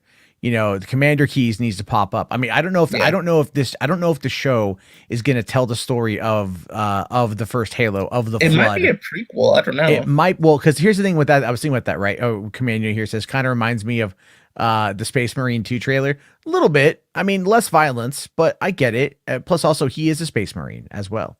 So, awkward. Yeah, and yes, Spherical Man, that's what I mean. Like the first 2 games where it's like very mysterious, focuses a lot on the other characters surrounding Master Chief for the storyline, you know? Right. Because it really wasn't until like Halo 3 and 4 and beyond that where like Master Chief truly became like the crux of the story, right? Like before that, he was more so the protagonist, like witnessing the events around him, you know? Well, here's Rakeem One Biden's playing Soren 066. Okay, is he ODST? I think so. Okay. Well, I mean, look at see here's this part here, and I'm wondering like if this is like a Forerunner thing. You know, like, I'm not too sure what the ruins are. I mean, that's kind of a weird one. I'm trying to remember like the early stuff here. Obviously, this is on Earth, or this might be an off-world planetary town, you know, or settlement, because you do see a little bit of those in the books. And then, you know, here's this good shot here of everything. I mean, this clearly isn't New Mombasa. I think that's going to pop up like later on when they finally get into Halo 2 storyline. Here's what I really want to see if they do another trailer. I want to see how the Covenant look. Because if they show the Covenant, if they show like the Covenant, like the Elder, oh my God, the Brutes and all that stuff. Oh my God. Oh yeah. No, what if, but what if they bring Keith David back? Oh my God! Don't even say that. I would lose my mind. Like, come on, dude. They brought Keith David back. If they bring Keith David back as the Arbiter, holy shit! I know. And who's gonna voice? I mean, what if they do 343 Guilty Spark? Like, I mean, bringing him in. I hope if we get a glimpse of 343, that means the flood's on the horizon, and I cannot wait for that. You know. But I'm wondering too. Is this Halsey? Is this Dr. Halsey? That's Cortana. That's Cortana. Okay. Yeah. As a human. Okay. All right, and then you see a couple things here, like these. It looks like it's an asteroid system. Yeah. And the reason why, like, you know, you have this person here, they look like they're miners. Quana. And if she's in the game, I don't know. I don't remember. But like this right here reminds me of that scene in the Fall from Reach book when they go and they coordinate an attack on space pirates, because that was kind of a not like a big part of the Fall of Reach book, but they did showing their training with the other Spartans. Then they would, like, one of their missions was to go and like take out these space pirates and stuff. It wasn't always just like, oh, hey, here's a Covenant, go fight the Covenant. It was like there's a whole build up to it. So I kind of hope the first season is Fall of Reach. I do. I mean, I'm wondering. If it's Fall of Reach, that'd be fantastic. Actually. I'm wondering if this is Reach. I'm just wondering, because like, I mean, the mountain ranges. Yeah, just like, again, bringing back Courtney Taylor as Cortana, and obviously the human version of Cortana the Doctor. That's such a big deal in so many ways. I can't even like underscore it. You know, just bringing back Taylor's playing Cortana. Yeah. I mean, I had like, man, her voice as Cortana like was always something I really liked back in the day. I had a, like, it's so weird to say, I had kind of a small crush on Cortana back when I first played Halo, you know, just because like I like the voice got me every time. I'm sorry, am I saying Courtney Taylor? I meant Jen Taylor. Yeah. I'm sorry, I keep saying Courtney Taylor for some reason. My apologies, it's Jen Taylor. Let's see. A Rational Skeptic here for $5 asks, have you guys seen the Ridley Scott produced Halo Nightfall series? I actually haven't seen that. I do. I'll tell you this. I bought you know, they made a Fall of Reach animated movie. Really? Yeah. But it's more like a motion comic, kind of. It was in 3 parts they released online, and then they put it as a Blu-ray. I have the Blu-ray here somewhere. They also put out the Halo Legends, which was like the anime inspired like shorts, like the Animatrix, which was garbage. The whole thing was garbage. So I looked up the cast list. Apparently, Captain Keyes and Miranda Keyes are going to be in the show.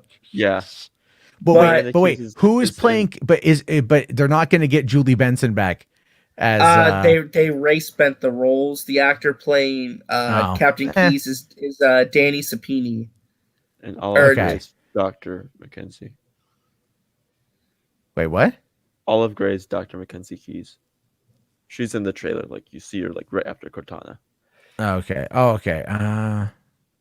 Let's see here. We're just kind of going through it again. All right. So that's Cortana and space stuff here. Miners of some kind. And then, so who's this? Oh, that's, I think that's Charlie Murphy Mackie. Okay. So I mean, we don't know much about who these characters are. Yeah, I mean, it is like I said, it's a pure teaser trailer. It barely shows you anything. Yeah, well, I mean, is this John? Yeah, that's young John. That's John, or well, really just 117. You know? Yeah. And so giving us more on him, and then right here we got the USNC troops. I see a Pelican back there. That's Mackenzie. Okay, I mean, I think. Wait, don't you mean like Miranda Keys? Yeah, that's his Miranda Keys. Yeah, that's Miranda Keys. Okay, I can see that. I can see that because she wasn't like. I mean, in the game she was voiced by Julie Benson.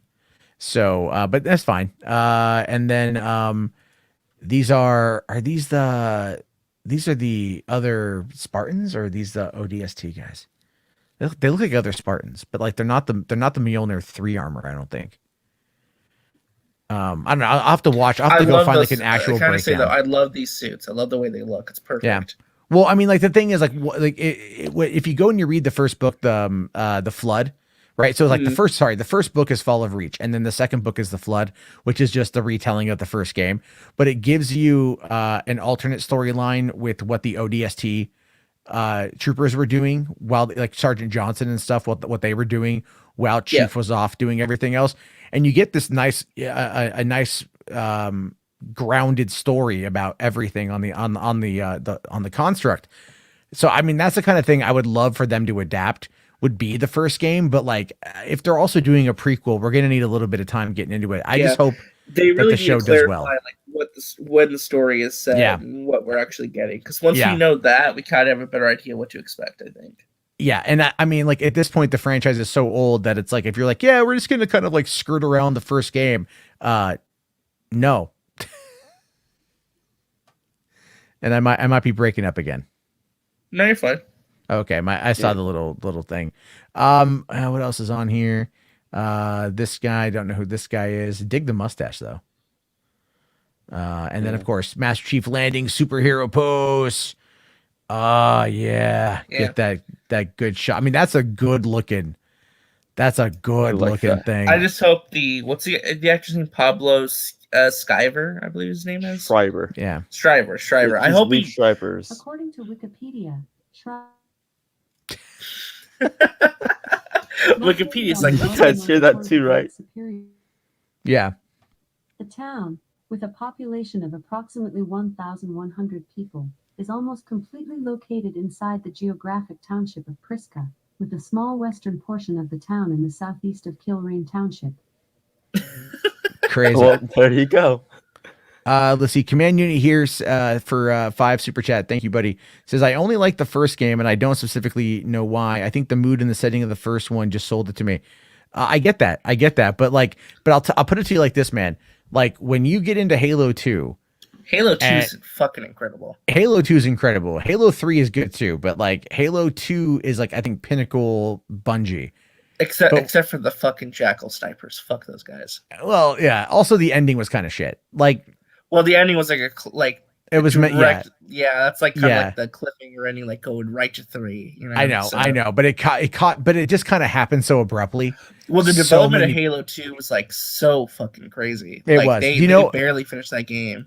I was actually I went to the Microsoft press conference at E3 2004 when they actually revealed the release date, and they showed off the new Mombasa multiplayer maps.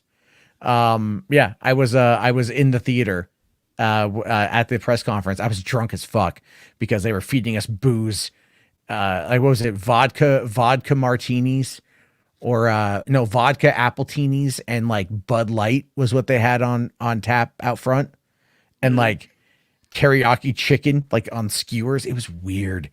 But I was really drunk. I was 22. I was really drunk. And fun times, great times. But I like, the thing is though, but when you like, I'll put it to you like this: when you play Halo 2 and you get, as you're in the new Mombasa missions in the beginning, and you realize like what the Covenant is bringing to the fight, and you come across this Scarab for the first time. That's the big one, right? The Scarab was what that. No, this. What am I thinking of? The big mech that they have. Oh yeah, I know what you're talking about. I still remember the name. It's this let's see, Halo 2 Big Mac. What's it called? Colossus, the Colossus. Sorry. Yeah, I think that was the Colossus. The Scarab is the tank. No. It's no, not that. It's what's damn it, what's it called? Rational saying it's called the Scrab. It's called I thought it was called the Scarab. Is it called the Scrab? Halo 2 Scarab. Yeah. That's okay. That's that, right? So the Scarab is like, it's like a, it's a big, massive thing. And when you fight that thing for the first time, you see that thing for the first time, and you have to like run up on it and like chase it down and jump on, and you start hearing the Halo theme song kicking off. Like Marty O'Donnell's dun-dun-dun-dun-dun-dun. It starts ramping up. Like that is just like top tier Halo right there. And it's just epic. I mean, like, I freaking love Halo. Yeah. Let me ask you a question. In regards to Master Chief in this show, should they show his face, yes or no? No. Do you think they're going to? Yes. That's kind of the same boat I'm in, yeah. I don't think they need to. But they probably will. Communion here, I'm sorry, I missed this one. He says, I think the music at the end. Can you give me can you let me know what that was about? Because I missed it. I'm sorry, buddy. But thank you for that one. Maybe it's just the music at the end of the trailer made you think of the Space Marine trailer. I could get that. But thank you very much for that. I mean, look, again, I'm a Halo nut. I have been for a very, very, very long time. Yeah. I hope it's good, man. I really hope it's a good show. I'll definitely be watching. I think it's going to be well, they didn't really show his face though. Rational. It was kind of it was kind of like a little tease. It was really I never played Halo 4 or 5. I never cared for them. I tried. I mean, well, for me, I think in Halo 4 and 5, if you beat the game on Legendary or something, you got like little glimpses at the face, but they never really showed you it. Oh, okay. I still think that the Legendary ending for Halo with that little Easter egg with Johnson and the Elite was great. If you beat it, like it cuts to the pillar of Autumn right before it explodes, and there's Johnson, and he's like fighting him, like he's in hand-to-hand combat with an Elite, and they look over and they see like it's gonna blow up, and he basically is like, come here, give me a hug, and they blow up. Yeah. And then like I remember that happening, and then I see the opening like trailer for Halo 2, and there's Johnson. I'm like, dude, you died. The fuck?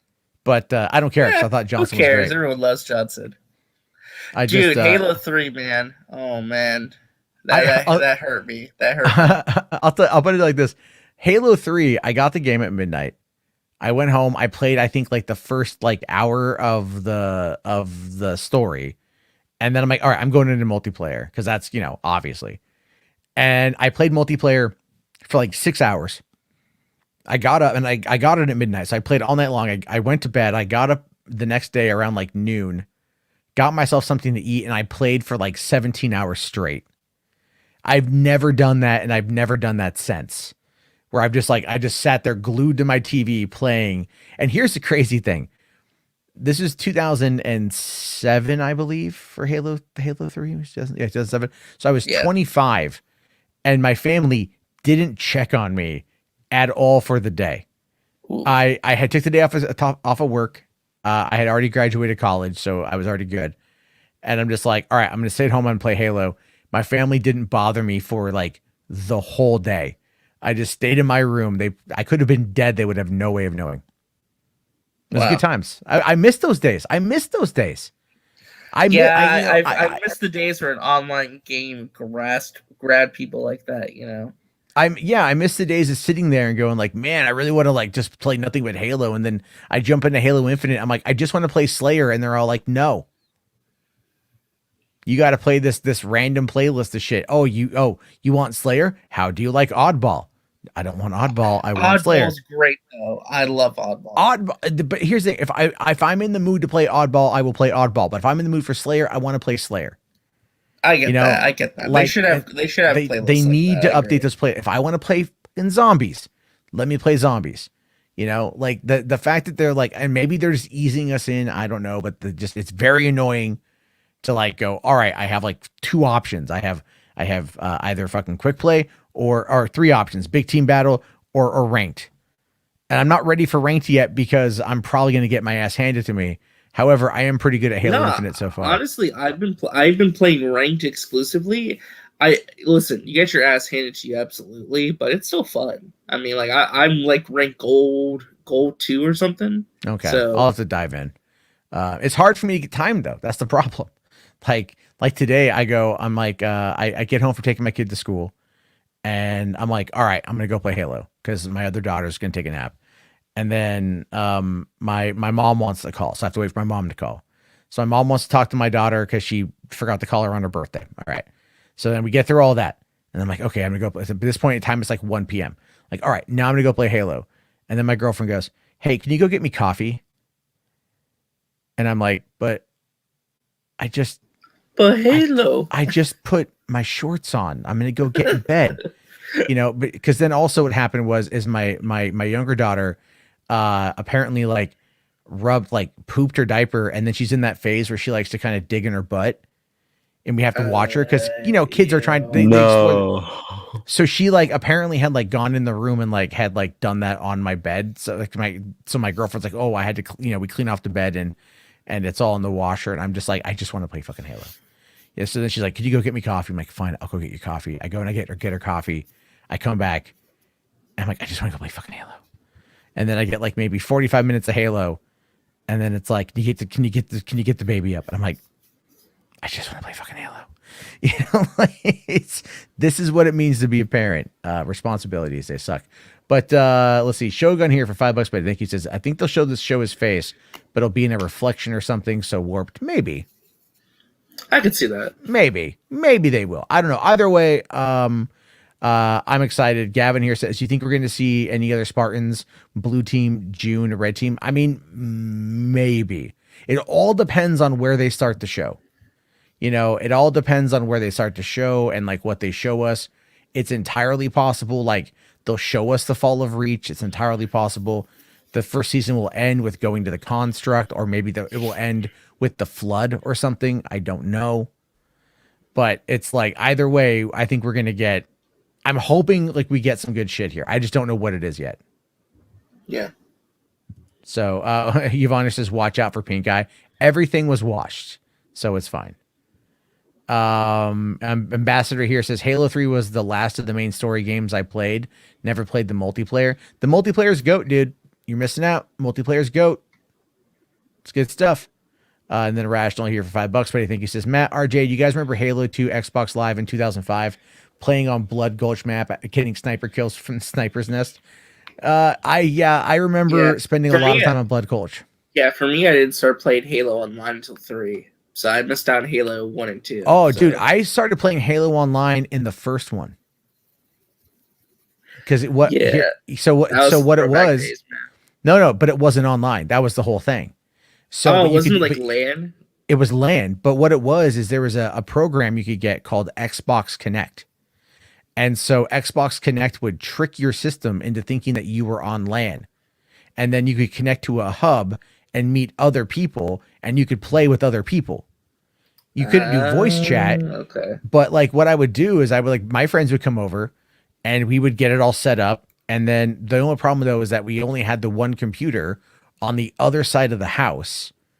And I couldn't like run an Ethernet cable from the modem or from a router all the way to my room because it was about like 75 feet.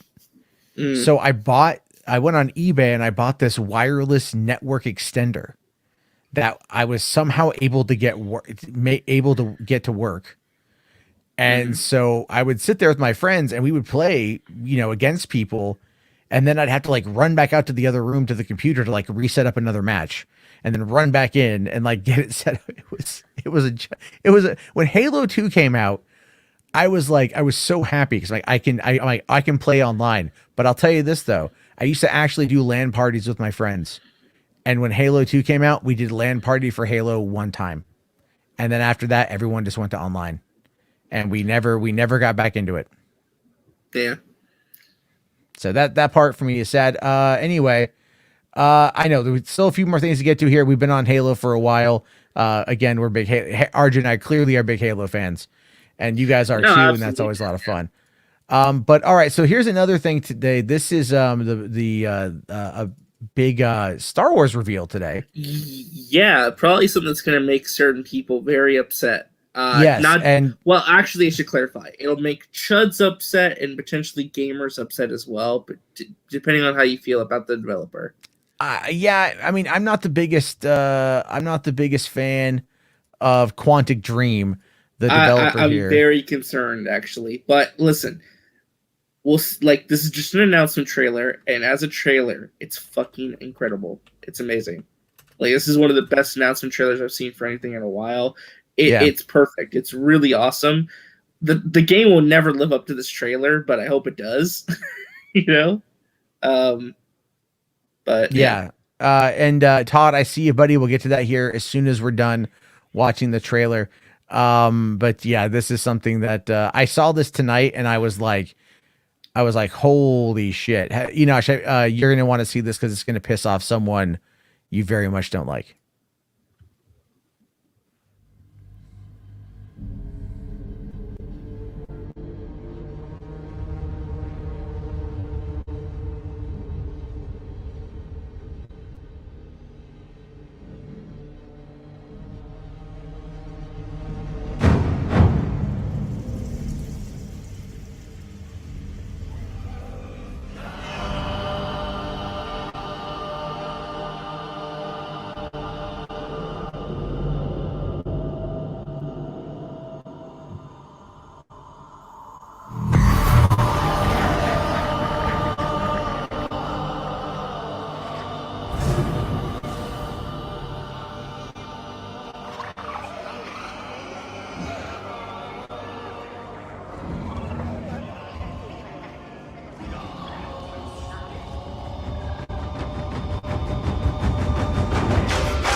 So badass, dude.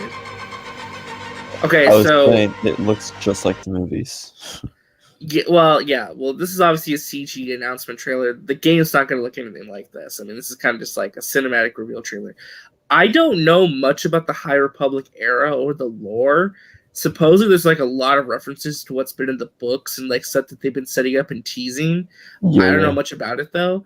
All I know is people who really hate the High Republic era are probably going to be pissed that this game exists. Yeah, exactly. I forgot I was muted, but sorry for that glitched out at all. It gave me that internet warning thing again because StreamYard, obviously. But I love the trailer. I love the way it looks. I know it's cinematic, but again, it's hard. Yeah. We're getting to a point where like that's going to end up being like in the movies, like or a show or something. Did you see the gameplay for Hellblade 2? Senua's Yes, I did. Yes, I did. That shit looked like a cutscene the entire time. I felt really bad because like we had ordered IHOP from Uber Eats tonight and we're waiting for it to show up, and like that popped up, and like my daughter, I was watching it on the big screen, and I was trying to keep my kids preoccupied while that kind of stuff was on. And my daughter was like, "Oh, what's this? Is it a movie?" And I'm like, "No, it's a game. Maybe you shouldn't. I don't know what's gonna happen. Maybe you shouldn't watch it." And then she all of a sudden sees like that guy crawl out of the water, and she's like, "Daddy, who's that? Is that a monster?" I'm like, "Yeah. You want to look at me?" She's like, "That looks." She's like, "No." I'm like, I'm kind of waiting for her to wake up in the middle of the night. Yeah. Well, the other thing is too, right? It's Quantic Dream. Now, listen, they're very spotty, right? My hope is that, please, for the love of God, keep David Cage away from this game. I mean, listen, Quantic Dream's going through a lot of stuff right now with accusations of sexual harassment and like upheaval at the studio. You know, there's a lot going on. Please, just be a good game. Please. I mean, listen. You're asking a lot out of David Cage here. But is he involved, though? That's the question. What do you think? I hope not. Come on. Please. Come on. You know it. No, you know it. I don't want to be involved. He's involved. You know he's involved. He's involved in everything. Why would they give it Press to David X to Sith. Why would they give it to David Cage, man? Because he owns the company. He owns the company. Well, my question is, why give this kind of game to Quantic Dream? They pitched it well enough. I don't know. I don't know. It's just weird. But I agree with McLeod here. He says this makes me want to pick up the High Republic. Obviously, Star Wars Explained is going to have a good video on this tomorrow, so that's going to be something we're checking out. Ambassadorial Wing here says, I'm out of the loop. What's the issue with the developer? You ever play Fahrenheit? Was it Indigo Prophecy? There was Heavy Rain.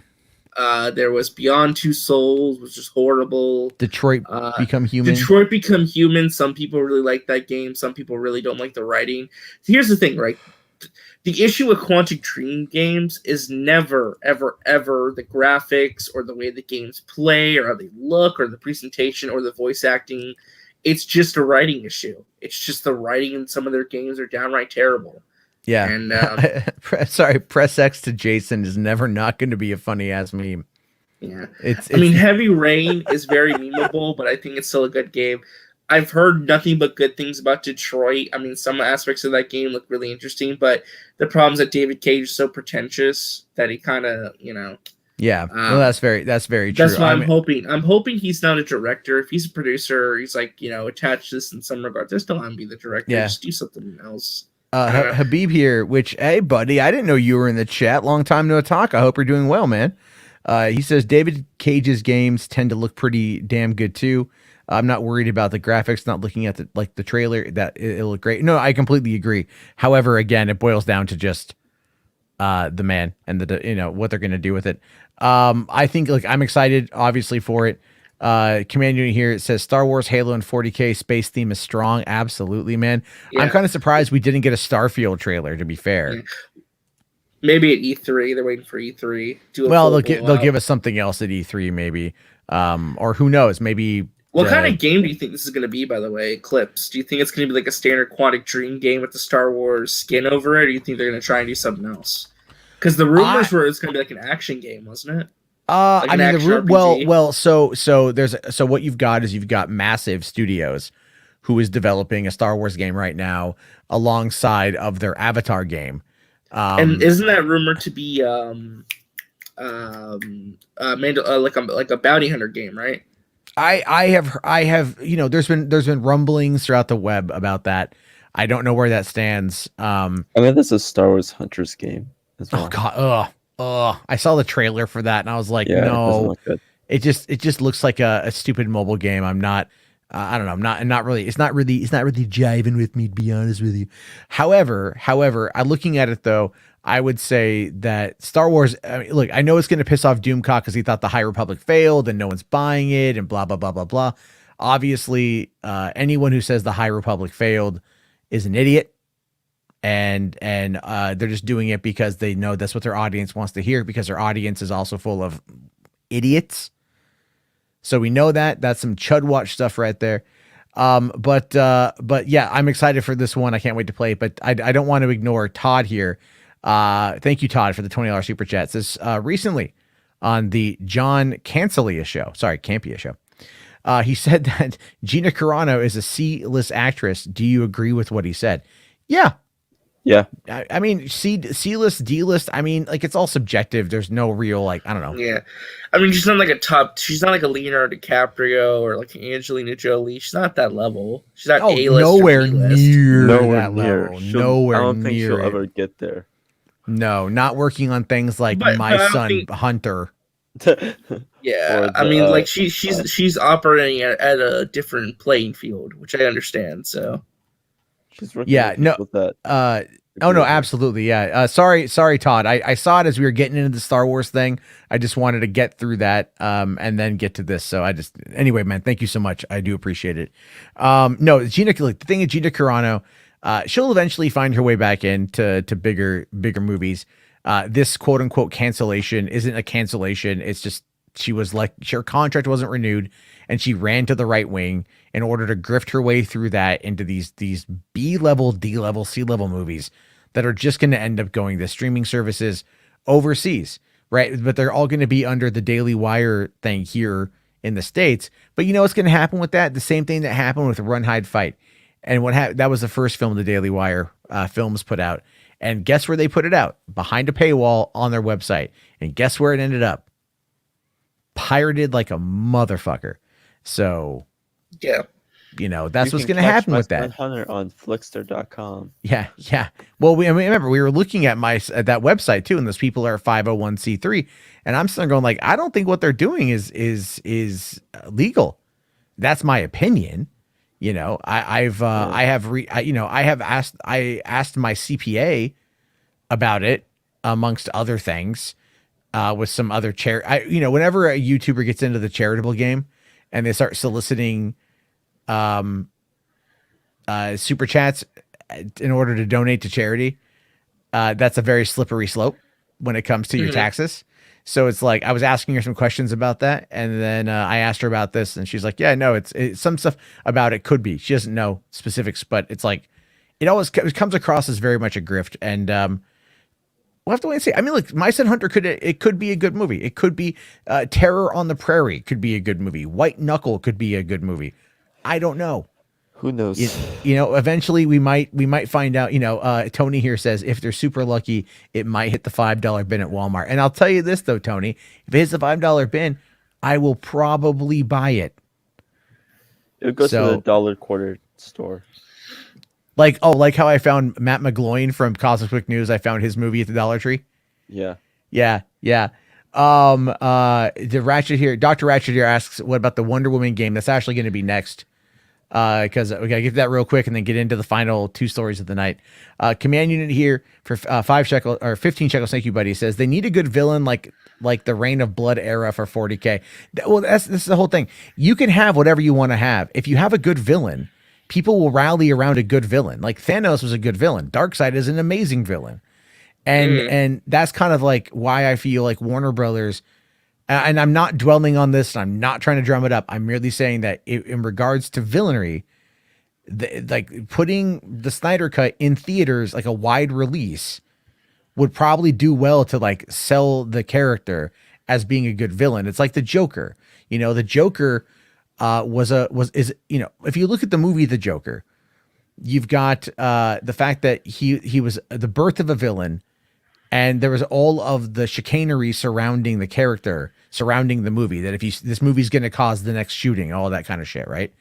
So people out there, they want a good villain to kind of rally around. And if you can give them one that's going to, I don't want to say inspire people, but like that's going to intrigue people, I think you'll definitely have a lot there to work with. And so I agree with you. So, you know, that's my take on it. But anyway, let me bring this up here. But to just kind of wrap up the whole Star Wars Eclipse thing, yes, please. I want it. I want it now. And I want it probably in me, just because I'm being fair. Wow. I'm also tired. Just put it in me. That's yeah. Okay, so this next one here, this is Wonder Woman made by the people who made Shadow of War and Shadow of Mordor. And we'll talk about that here in a second too, because there's a little blurb I found as well. So this came out of nowhere. This was actually a surprising thing. Yeah, because Jeff Keighley said this is an announcement that nobody knew about. Because I checked, it wasn't anywhere leaked online. So this is like a genuine surprise. Because again, this hadn't leaked. You know, a lot of stuff leaks out of the award shows or stuff gets leaked out game wise. This was a genuine surprise because nobody saw this coming. So I was very happy to see something like this. You know. Oh yeah, no, 100%. And again, it's I like the developers quite a bit. So let's see what this is.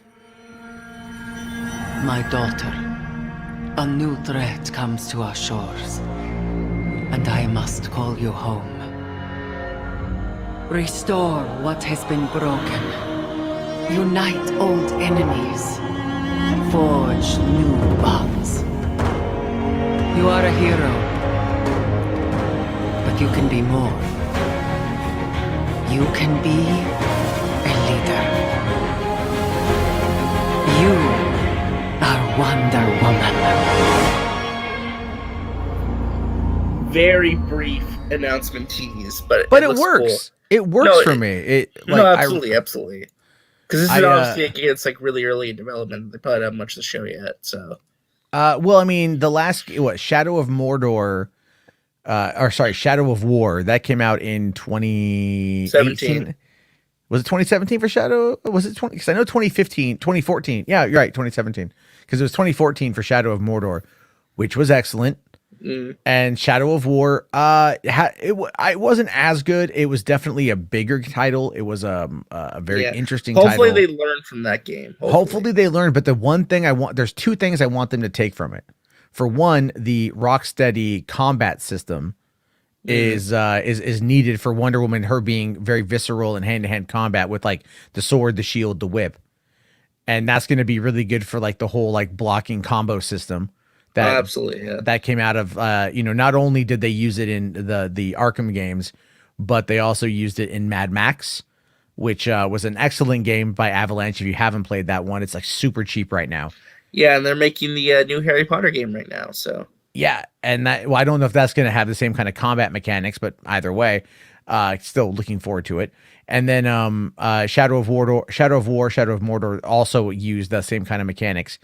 And obviously having the kind of counters and the finishers and the combos. Nemesis system though, man. That's the other big thing. That's the other part. The Nemesis system. Hasn't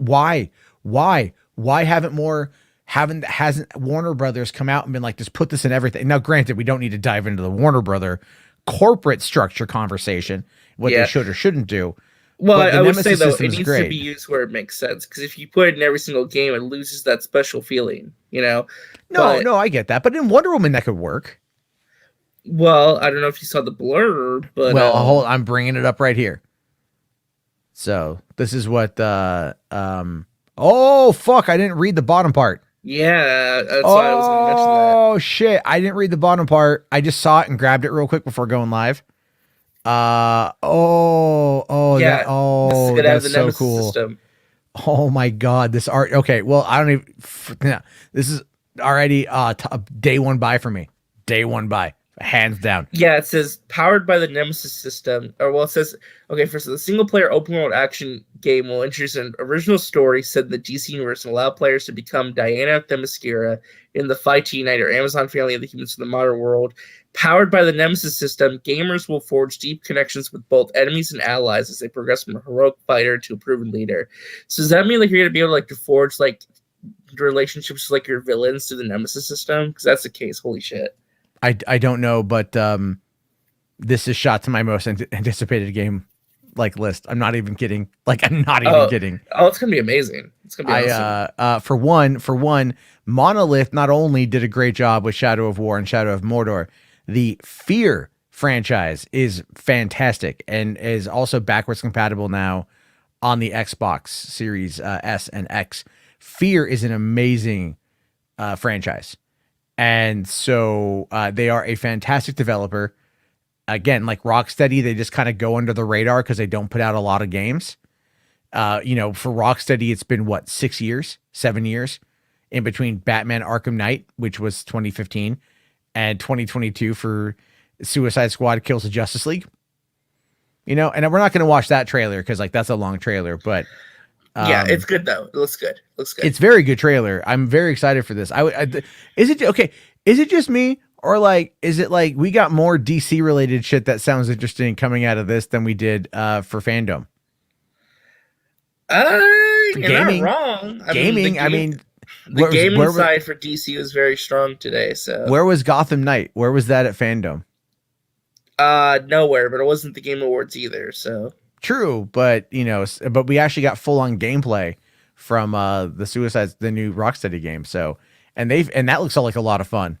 Again, a lot of like over the top humor and you know the evil Barry Allen and the commentary with Boomerang is going to be great. Yeah, it looks like a lot of fun. I love that line though from that saying like, "Oh, what you're gonna do? You just want to mail me the bullet?" Right. It's like you know what's gonna happen when you shoot at me. So I'm excited for this. I'm very excited for this. There's a lot of good DC games. That's good. That's good, guys. No, they need that. Because the Marvel gotta feed DC fans somehow. You gotta. I mean, and like if you look at Marvel games, like the Marvel Avengers game, I think it's fun. I think it got a lot of undue shit. I think it's fun. Guardians of the Galaxy was amazing. The Spider-Man games are incredible. I mean, Spider-Man 2 is gonna be huge. I can't wait. Yeah. 100%. I will have a PS5 for that, definitely. And I do need to get Guardians of the Galaxy. It did win the best narrative. Yeah, today. It did. Very well deserved, by the way. Yeah, because I've heard nothing but good things about it on that front. So, let's see here. Fourth here asks, have you seen the Unreal 5, The Matrix? I was watching someone play it tonight on my phone, and I realized that's not where I want to experience it. No, absolutely not. I got a couple minutes in and I turned it off. I'm going to download it tonight and try to play it on the weekend. I'll download it this weekend and give it a shot. Yeah. Let's see here. Brian here says that's what Rich from Review Tech said, and Fear is his favorite franchise. Bruh, imagine a small series for that game. Doing a Fear series? That'd be great. Fear could easily be translated into a series. Willie here asking, how do you guys feel about a Marvel Universe online game? I mean, don't they already have that? One of those? I mean, they have a Marvel one, don't they have a bunch of that kind of stuff on mobile, but the rumors that the people who made DC Universe Online, they're going to make a version of that, but for Marvel. Like a actual, like, modern kind of version of that, which I'm totally down for. Go ahead and make something like that. That could be fine. I'm okay with that. I think, sure, and there was a new Sonic game as well, Sonic Frontiers. It looks to be like an open world Sonic game, kind of like Mario Odyssey mixed with Breath of the Wild. I mean, there's a lot of stuff tonight that video game isn't like the greatest director of video games for Sonic, at least. Who's the director? What else has he done? Oh, I just saw the tweet that someone posted somewhere. Let me look at it again. Wait, you're saying like it's a bad director for that Sonic game, or what? Mm-hmm. Someone said, like, oh, we lost. I was like, he did Sonic and the Secret Rings, Sonic Black Knight, Sonic Colors, Sonic the Hedgehog 4, Episode 2, Sonic Lost World, Sonic Forces. Yeah, Lee and Deli, we watched at the beginning. I mean, it could be fine. I don't know. I don't follow Sonic games, so for me, that's not really. Yeah, Lee and Deli, we actually watched that at the beginning of the stream tonight. So if you go back to the beginning of the stream, I think it's in the first, like, 8 minutes or something like that. We checked it out. Did they drop another whole minute of it? You wish. It's minute by day. There we go. That's how you do like it. Quibi. Like Quibi. Apparently, I think I've missed like a few super chats tonight. There we go. Jess here for $2, man. Thank you. Says the mug and Hawkeye, Thanos was right. That was pretty funny. Yeah, that was definitely pretty funny. Having a Thanos was right mug. Yeah. That's interesting.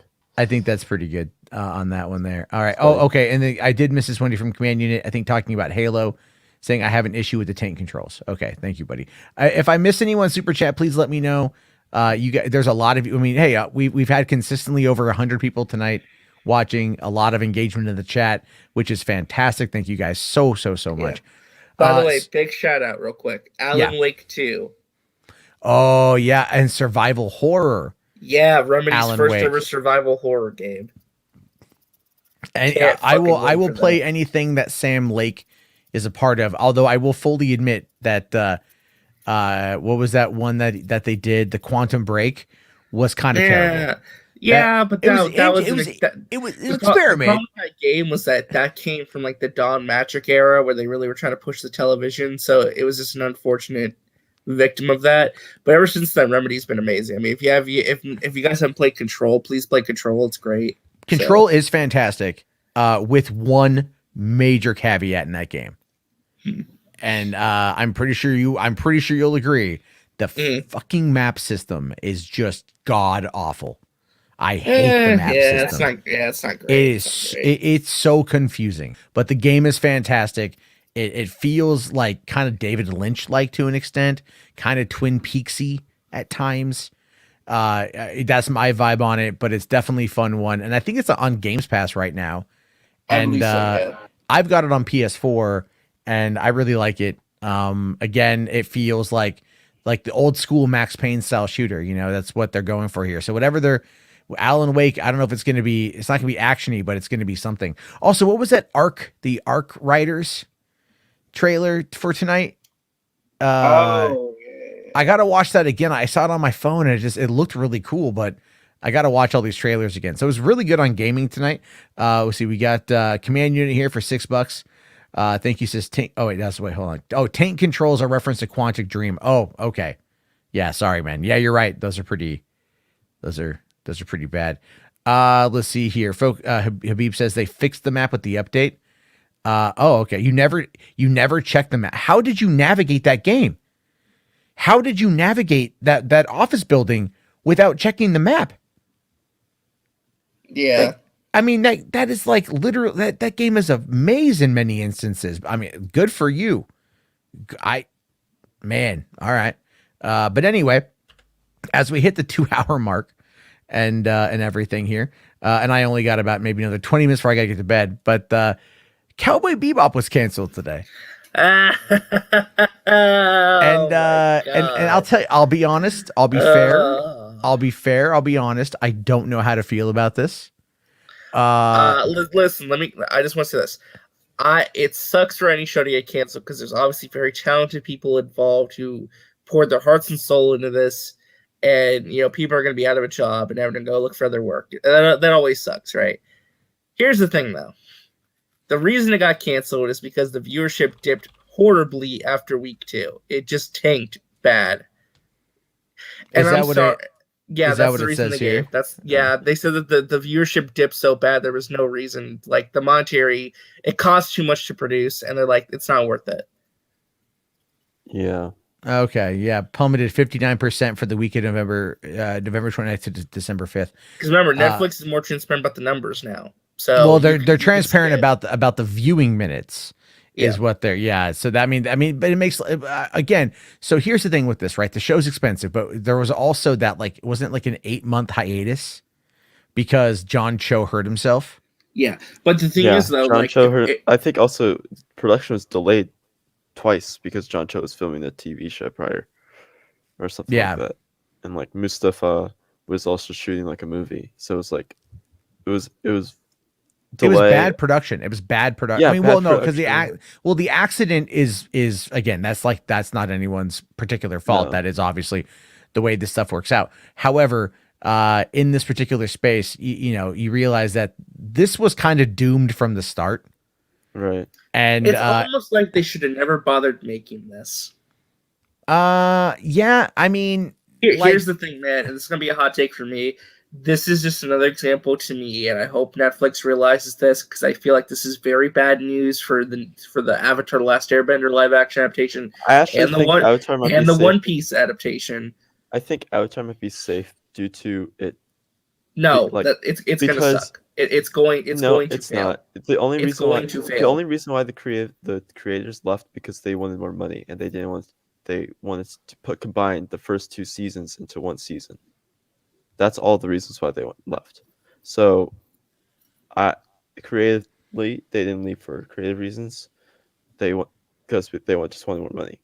My point is though. My point is because also, Derek Bosco is still a producer on it, and Albert Kim also was like the second person and lead after the creators.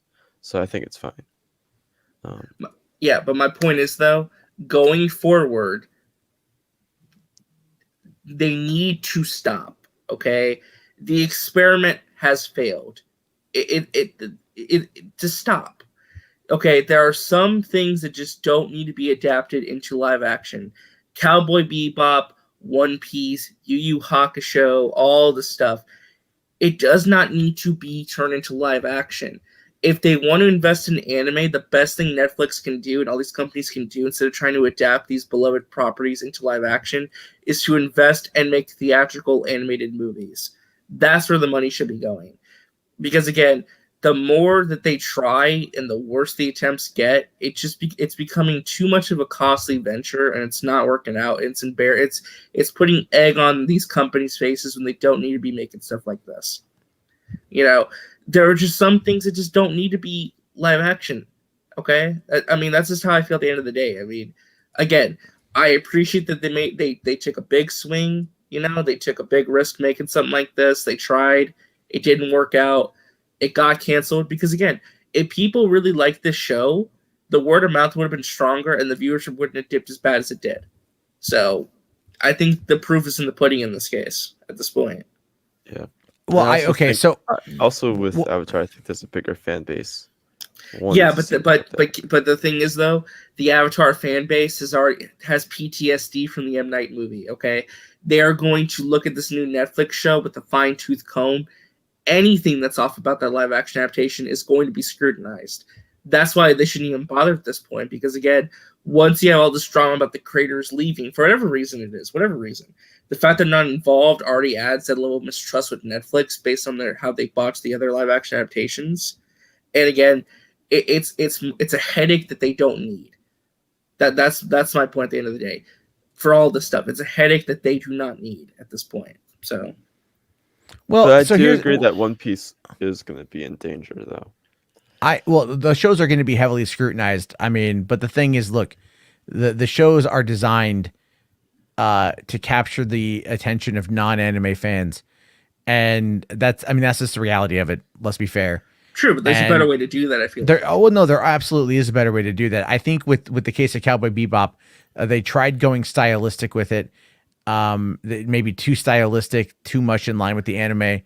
I think the issue would just come down to the writing. I think the writing failed that show, to be honest. Everything should have worked on paper, but again, it's the writing that failed it, and some of the direction and I think it tried too hard, and it kind of came off. So what movie came out? What movie came out the second week of Cowboy Bebop? Yeah. I don't know. I mean, Red Notice. Oh yeah. Still, that shouldn't impact it because look at Arcane. No, but Arcane was a big hit. But Arcane they released in 3 parts. Yeah, they released in 3 parts. And they built the hype over time. Came out over. Yeah. So then you can wait all after Red Notice is out and after the 2 weeks and watch Arcane, while Cowboy Bebop's all out. So then you have to watch it in that whole week. But then you're like, I want to watch Red Notice actually. And then look at Red Notice. Still at the end of the day, it's the biggest film, the biggest view count of for Netflix.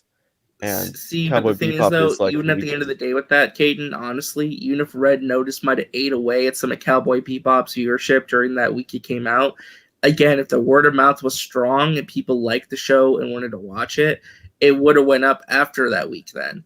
But it just kept dipping. There was no slight, it wasn't it just kept going downward. There was no spike in viewership, then decline, spike in viewership, etc. So that's the problem as well. Again, I feel like it's just the viewership doesn't justify the cost at this point for them. So I get why they have to cancel it. It sucks, but it is what it is. Yeah. Honestly, but there's a whole other side of this I don't think you guys are seeing either. All right. And this comes with an announcement today. Netflix.com/Tudum is something that came out today. They just announced that they are now trying to create a hub to promote these geek-based content for their audience. Because remember, what's the one argument that we make with a lot of this shit? Is that they don't market it well enough. That they just kind of put it out there and then, remember what did I talk about with Red Notice going to theaters? Right. Sure. It was the biggest Netflix movie of all time, but they put it in theaters and it didn't even do $1 million. Yeah. You know, again, they have a huge marketing problem at Netflix. They do, really and they things like you talk about the writing on Cowboy Bebop. I mean, shit, dude, the writing in Red Notice was pretty bad.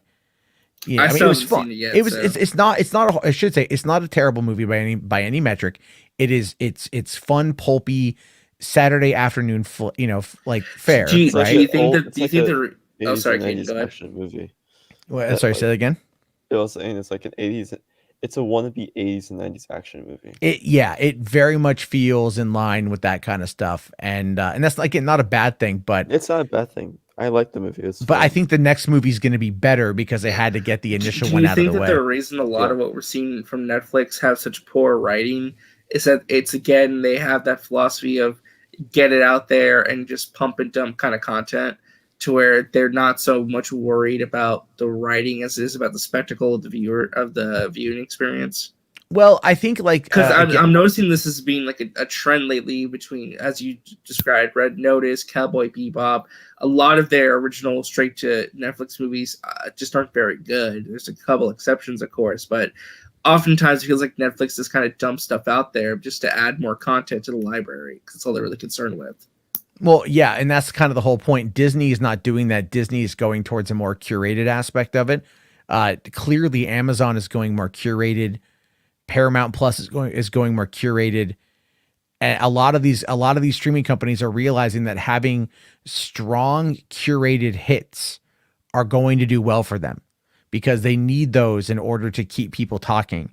Whereas Netflix will get a hit every once in a while. Like Squid Game, for example, $21.2 million, I believe, is what it cost to manufacture. Yeah. And now it's like the biggest show in the world. And it's got an impact value of nearly $1 billion. And I mean, I'll put it to you guys like this. On Halloween, we went out to this Masonic church, was doing this little, parking lot trick or treat thing. And there was a car there where people were dressed like the guards in Squid Game, at a Masonic temple. And I saw them, and they were actually pretty good costumes. And I'm not kidding you when I say this. It legitimately brought a full-blown smile to my face, because I was like, damn, that's good. And also, damn, this show rocks. And so it's like, that's the impact value of that, and so absolutely, yeah. Obviously, but the thing is, Netflix got lucky, but they're also investing heavily right now into Korean television and movies, and they're also investing into anime, because they realize that they still are trying to get into. Yeah. No, that makes sense, right? Because that's a market that you could corner and really develop out there to carve your own niche. For example, Netflix is the hub for this, right? But I was going to ask, just kind of as the mic drop to this whole thing, right? The final point to all this, the people making Avatar and One Piece right now, how do you think they're feeling? Look at this cancellation announcement. Because if I was them, I'd be sweating bullets. Well, and especially when you see the online reception to the show, to Cowboy Bebop, I would be very scared for what I'm doing. And if I was Netflix, I'd be going to them and saying, you better tighten these scripts, and we better go over a couple things before you really get too deep into production. Let's really take a look at stuff.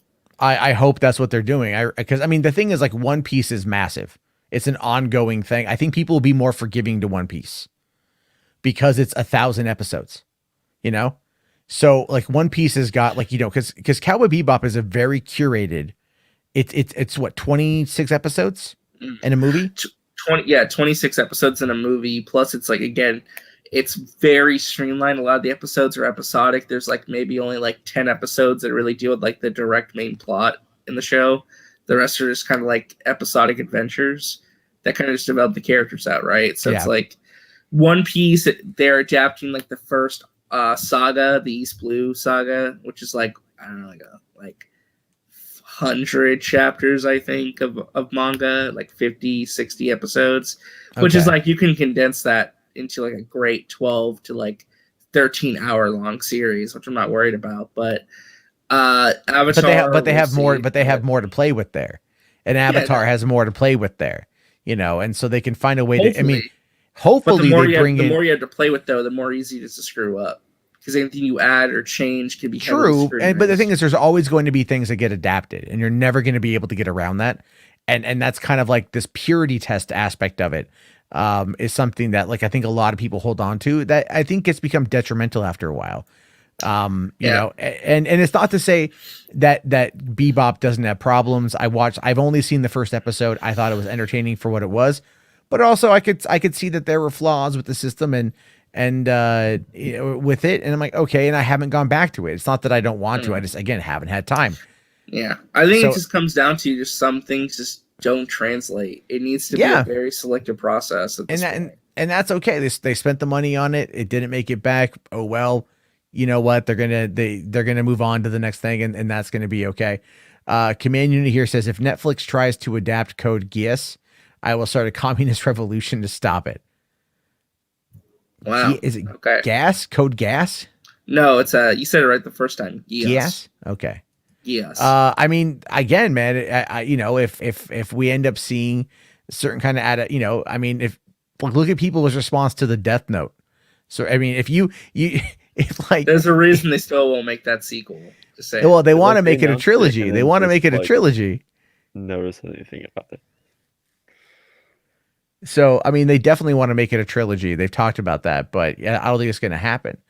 You know, Brian here says we tend to ignore Korean media and it gets swept under the rug because it can be a big splash and obviously life for K-pop and other stuff that we don't know or how it would do here in the States. You're not wrong. I mean, today, for example, we were watching something and I forget what it was. And like, it was like this K-pop thing.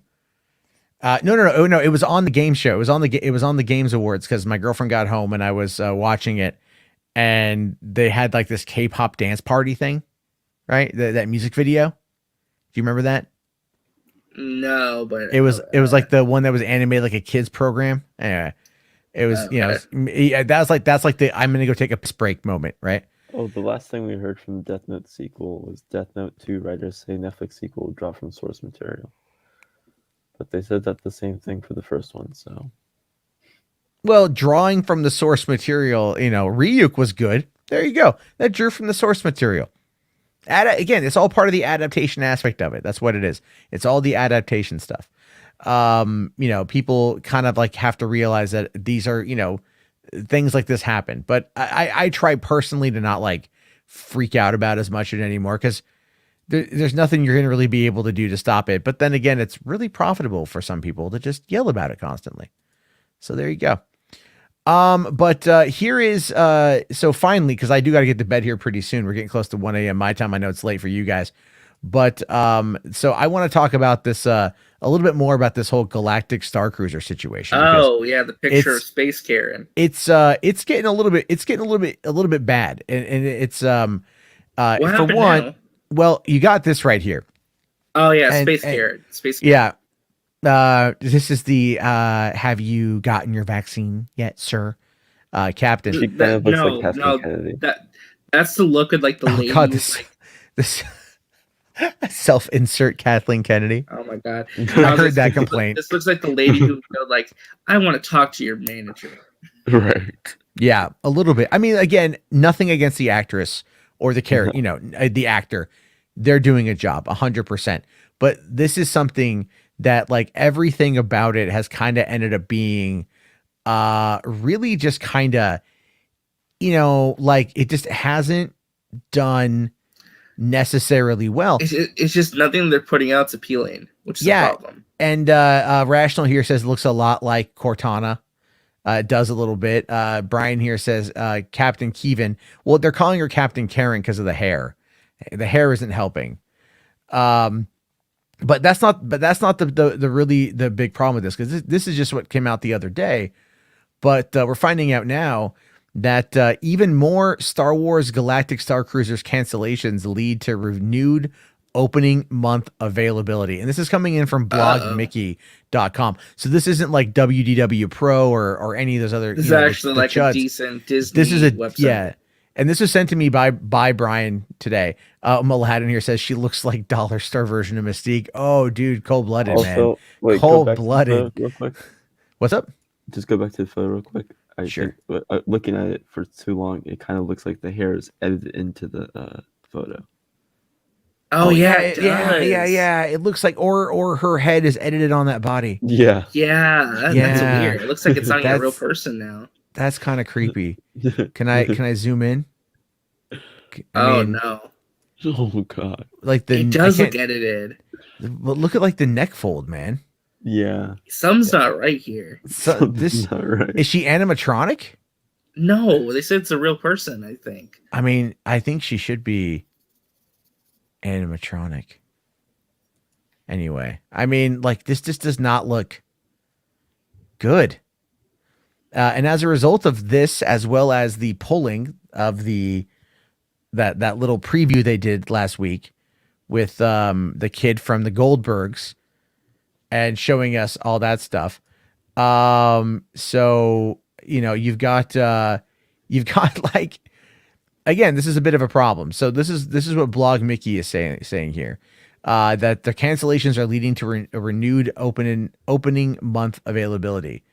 So following a statement from Disney CEO Bob Chapek that says that the first 4 months of voyages have virtually sold out for the Star Wars Galactic Starcruiser, more availability continues to pop up following guest cancellations as the pay in full deadline approaches. Now, this is really bad if people are canceling. It is. I mean, but this is saying, but then again, it says here as the pay in full deadline approaches.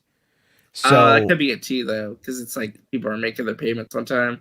Well, yeah. I mean, people could have gone in and they could have ordered, booked it. I mean, again, like I'm paying off a cruise right now. So it's like, like you have to have it paid off by a certain amount of time, obviously. And so people booked it and then they canceled it in order to get their money back. Or this is, the thing is happening with everything. Do you think if it gets really bad and there's a lot of cancellations that Disney may lower the price to incentivize people to want to sign up? Well, so Skywalker Brian and I have been talking about that a little bit in DMs on Twitter, and he thinks that they're going to have to adjust the price, obviously, for the different seasons, and that makes sense. I mean, that makes sense for any kind of tourism thing or any kind of hotel or travel stuff, right? So, but just showing here that there's only a couple dates that are showing that, that are opening up and whatever. And, guests are required to pay in full 90 days before their sale date. So it looks like the early bookings aren't necessarily transitioning to payment. So people just booked it early and maybe they realize that the cost is too high, or they just don't want to do it based upon some of the things that they've seen. But one of the problems, though, is what came out today or yesterday, I think. So when you book your cruise, when you book your hotel experience, sorry, not your cruise, you book your Galactic Starcruiser vacation, they send you a video. Have you seen the video yet, RJ? Which one? The one they send you, the little minute-long one introducing you to the Galactic Starcruiser? No, I don't think I have. All right. So, here we go. This is it right here. Command unit here says a Star Wars themed cruise would be fun. It'd be amazing. Like, I really want to go on this goddamn thing. I can't go on it right now. Like this is not good, but this is the little video that they are putting out there. Hello there, and greetings from Chandler Star Line. I'm Agent Dario Zinn, and I would like to congratulate you on booking your voyage through the galaxy. You will be boarding the Halcyon, a Carillion MPO 1400 Starcruiser built during the romantic age of exploration. This ship has hosted spectacular vacations for centuries, and now Chandler Star Line is celebrating with a special exclusive journey to Batu, retracing the path of its maiden voyage. For this special voyage, your ship will be piloted by the esteemed Captain Kevin, so you are in expertly capable hands. While on your voyage, you will have access to an exciting range of activities, all just a short stroll from your cabin. Try your hand at the honored ancient art of wielding a lightsaber, or learn how the crew operate the ship at a bridge operations training session. Or if you'd like, relax and play a game of Hollow Sabak over a cocktail in the cozy Sublight Lounge. Your vacation is what you make it aboard this legendary Starcruiser. On behalf of myself and Chandler Starline, I would like to welcome you to the spectacular world of galactic exploration where your journey is our honor. See you soon, traveler. Oh, yes. Chandler Starline reserves the right to alter any excursion or itinerary without notice in the unlikely event of piracy, invasion, sabotage, or planetary uprising. Chandler Starline is not responsible for galactic unrest. Bye! Was that an iPhone? I believe that was looked an iPhone. it looked like she was holding an iPhone, and Yeah, they she's just kind of holding like the iPhone decorated upside down, and the camera is Let's see. Yep. Hold on. It looks like an iPhone With like a white case. That's like it's like the case that you put on. Like, it's not an iPhone. But it looks like it though. Well, it's definitely it could be an Android as well because I mean I have an Android and it's either way it looks like it looks like a phone. It looks like an OtterBox case. Yeah. But like it's one of those straps that you put onto like the car holder. That she's pressing. I either way, this is Donovan here says, well, the good guys always use iPhones. That's actually, that's true. That's about that, right? Yeah. Oh yeah. Let's see here. Mitch here says this looks like the cheapest video intro vid ever shot in an iPhone. Yeah, pretty much. But there's also the background sound, the whatever. Yeah. Apparently that's like a stock sound that they pulled from like something because a Star Trek game from like the early 90s has it also in the background. Also, if this is like in universe, like let's say if this is a cruise that you're going to take in universe into the Star Wars universe, and the intro video, the intro tutorial video is glitching like that, and then the end of it saying like, oh, we're not, like, it's just so weird, honestly. It's just everything about this is just so bizarre. Like, you think a Star Wars themed hotel on property at Walt Disney World will be like a slam dunk, but it's like every creative decision they've made is just such a dumb blunder. It's just like, I'm not sure how this is happening and like why it's turning into such a dumpster fire. It's just bizarre to me. I mean, I don't have an answer. I wish I had an answer. Star Wars feels like for the for the most part, like that it's in like a good place on Disney Plus, and this seems like a great idea. It's just with like merchandising and what they're doing at the theme parks, they just botched it. Like, I just don't understand. Well, I think what I think of. Hold on here.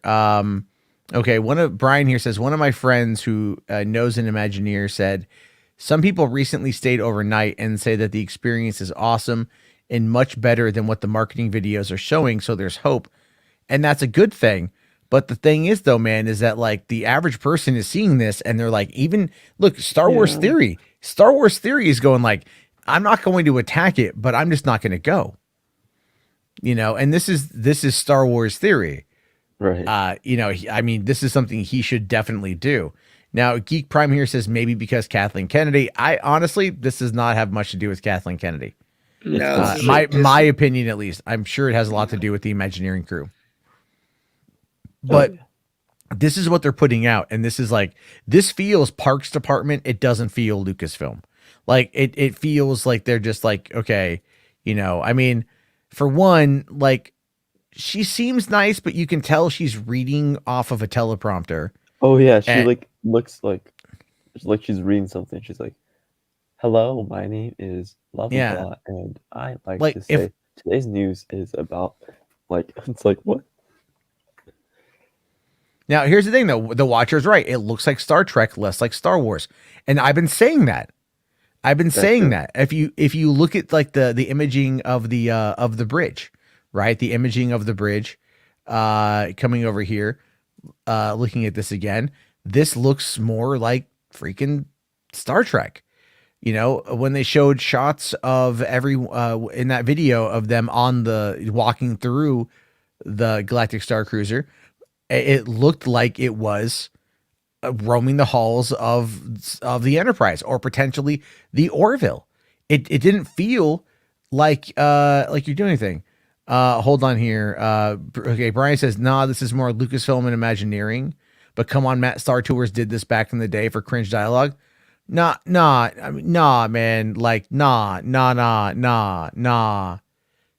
Star Tours felt like Star Wars. When you go into Star Tour, like, again, you go into Star Tours and you walk through it, you know, yeah, there's some cringe dialogue, but it's C-3PO and R2 talking to each other. It feels like Star Wars. When you go into the Smuggler's Run, and as you're waiting, there's Hondo Kanata, and he's talking, and that's Hondo Kanata, and it's like Jim Cummings, and it's Hondo fucking Kanata. So if you're a Rebels fan, you are happy, because that is a Rebels character, and right there, and I love Hondo, right? Great character. So you're totally like on all this stuff. This is not really like, really doing it. How Rational here says, but Matt, let's be real. Doomcock was right about the Twi'lek hookers. No. He never talked about Twi'lek hookers. All right. That's the whole thing. He never talked about Twi'lek hookers. He talked about literally sticking your dick into the little like turn knobby socket thing on the wall. What? It was from Doomcock's live stream the other day where he was talking about like, well, you could just call, over a droid, boop, boop, boop, and like have it just open a port and give you a knob job. And like, and I made fun of it, and someone was like, he's like, "Ooh, you like immature humor?" And I'm like, I like good immature humor. Yeah, that shit wasn't funny. He wasn't talking about like banging Twi'leks. Like, or I mean, at the very worst, like a Mon Calamari. I mean, look, it might be slimy, but it's wet. Oh my god! I mean, that might be one of the only times you could yell out, "It's a trap," and mean it. And that's an old internet term right there. No one says that anymore. I don't hear that anymore. Probably because it's maybe considered a bad thing. I don't mean it in a bad way, but. I'm just saying it's like, I'm just saying it's just, there's shit there that they haven't done. I don't know. What Mon Calamari has. They can have teeth. Do you know what? Still better than whatever the hell this thing is. Not her, because it's not her fault. But this is like, for one, like she says, oh, you can play a game of Hollow Sabacc, followed or combined with a martini. And, it's just like, it's so stale. And I know it's meant to be like this travel agency thing, but if the Halcyon, or the Halcyon, has been servicing people for 1,000 years on this ship, they'd probably really nail the marketing. Right? Yeah. Yeah. It's like 1,000 years. Hold on. Brian here says, what annoys me is that Chapek straight up lied on the last earnings call and said the first 4 months are booked up. It's the total opposite, and you need to make a 20% deposit. Well, I mean, they were booked up, and then now we've hit that 90 days and people are pulling it. But then again, do you really ever expect the CEO to tell you the whole truth? Probably not really. Sell it. Will it have blue milk? I have a feeling like you might be the one getting milked, and not in a good way. Oh my god. So, hold on. Jess here says Twi'lek hookers have to be sold now for geeks to go on it. Yeah, kinda. I mean, they should run like a Twi'lek brothel on the outskirts of the city. Like on the outskirts of Orlando, and it's all like you're walking through Batu when you're on your excursion, right? And like someone comes over, is like, Hey there, buddy. I see you here by yourself. You like the Star Wars? You like the planet Boom Boom, right? How about a little Boom Boom? I got these Twi'leks. You know, they come over. Don't worry, no, they're clean, they're good. We take good care of them. They're good girls. Why don't you come on over, give them a try? They sing to you. They give you a bath. They do you the whole GFE, the girlfriend experience. You have a great time with the Twi'lek. She's gonna do things. She's got built-in handlebars, okay? That's all I'm saying. All I'm saying, not illegal. Whatever happens between the two of you is entirely consensual, but, you know, upfront fee is not. I mean, you know, you give me a little taste, I give you a little taste, you know? You ever heard that song, I can ride my bike with no handlebars? Well, in this case, you know, the handlebars, they come attached. So. Wow.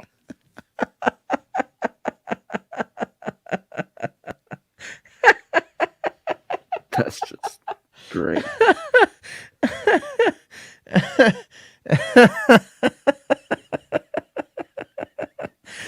You know what? I love it that I'm so tired I can make myself laugh. You know, let's see here. Rational says you go on Galactic Starcruiser. 9 months later, you get a child support bill from the Twi'lek. Yeah. Well, we don't know how long it takes for the Twi'lek to. I don't know the anatomy of a Twi'lek and everything else. No. It can be 2 months. Who knows? Let's see. Zeno here says these goofy Star Wars videos are the exact same goofy stuff Disney uses on Star Tours and Galaxy's Edge. It's a design choice. You guys are trying too hard to complain about it. This is an immersive. No. See, that's the thing, though, man. It's not. No. The other stuff might be a little cringe. This is mega cringe.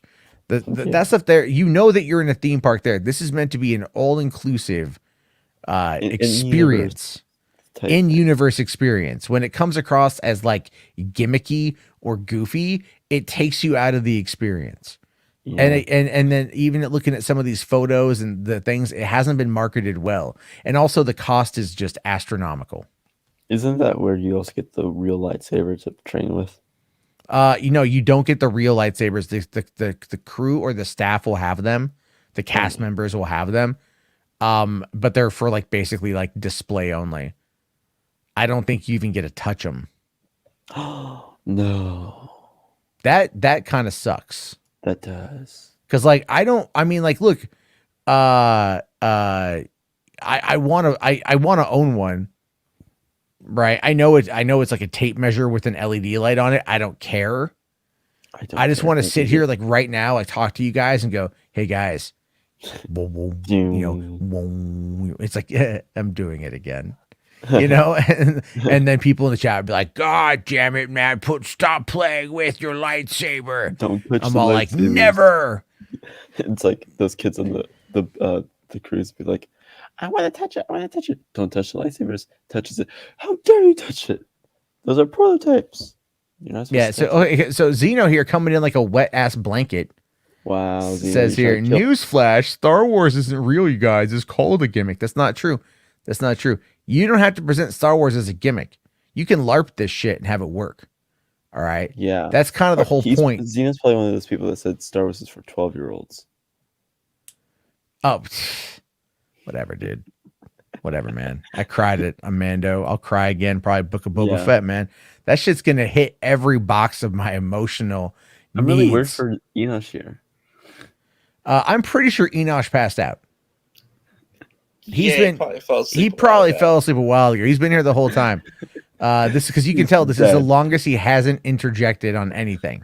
It is. So I mean, hold on. Let's try this real quick. Wayne T. Carr is not a real actor. Crickets. Okay. The Snyderverse isn't continuing ever. Enosh's just gonna watch the replay and be like, Sil Abdul is going to win the Fandom Award. All right, we got nothing. Everything. No, whoa. We're not going that far. That it was far enough to at least try. So is that like your human equivalent, like, or your vocal equivalent of smelling salts? You're like, that'll wake him up. He'll wake him up. Oh, hold on here. Goal for Life says, too bad, Matt Jarbo, your precious live action Cowboy Bebop is canceled. That's for mocking people who didn't like it for good reasons. Also, It's a Gundam. Oh, fuck, It's a Gundam. Who gives a shit?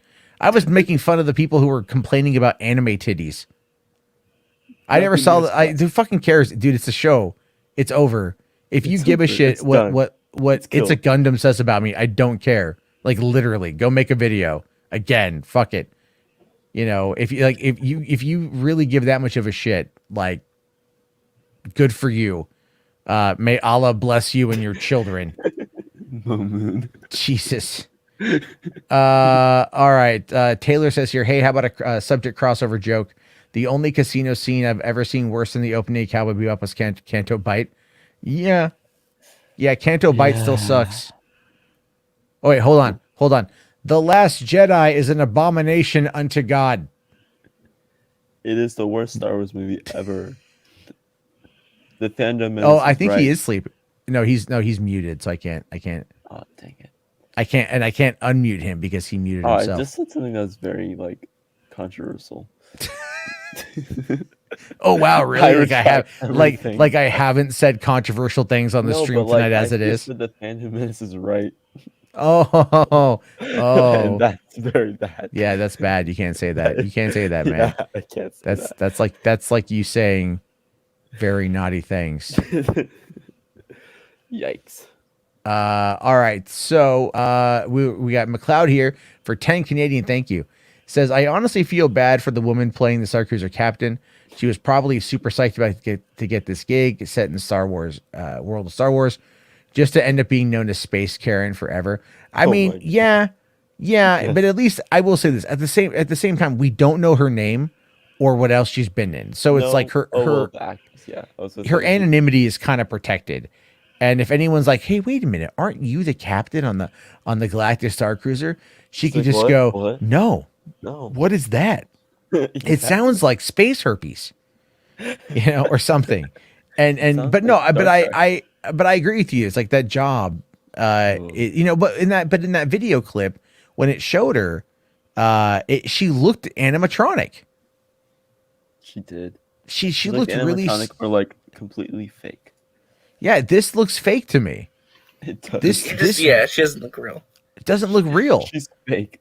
She's like, hello, welcome to the hello. Come on, all right, baby. What? You're captain.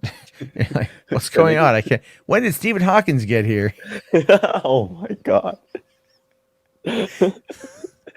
Oh god.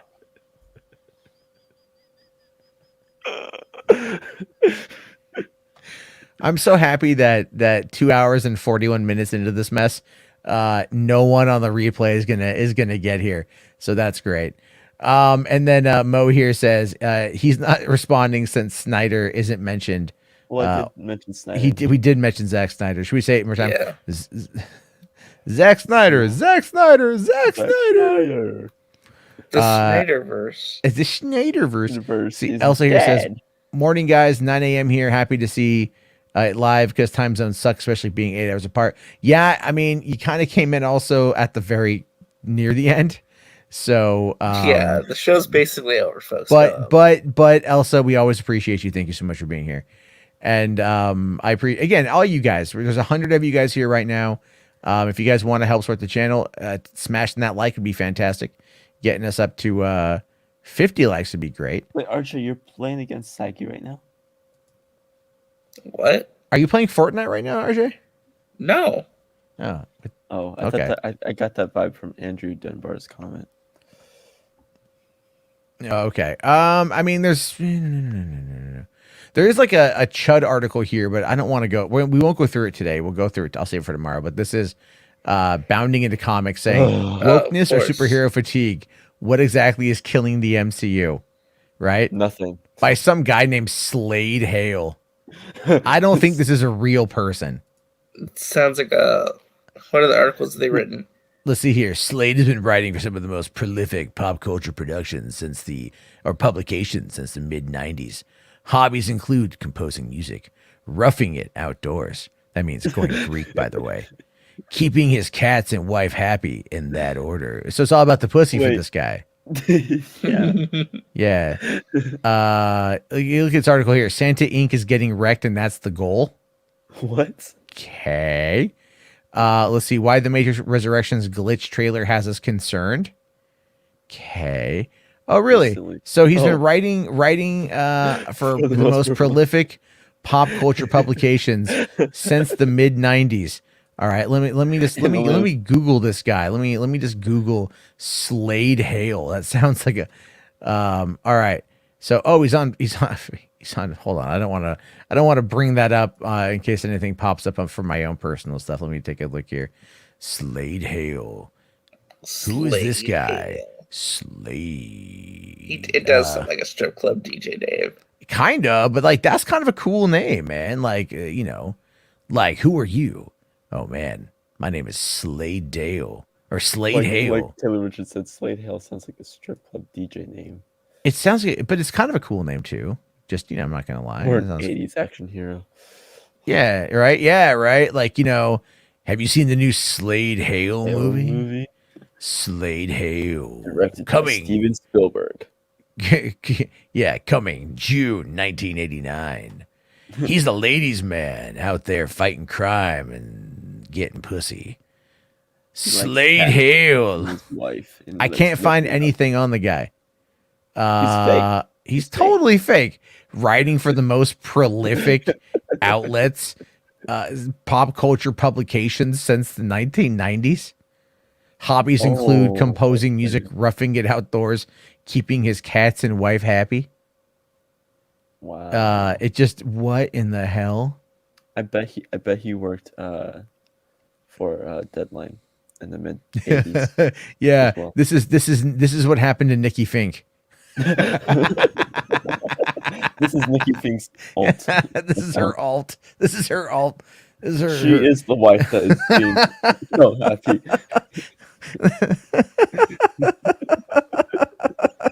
She just described her husband. This is her revenge on fucking Penske Media for forcing her out.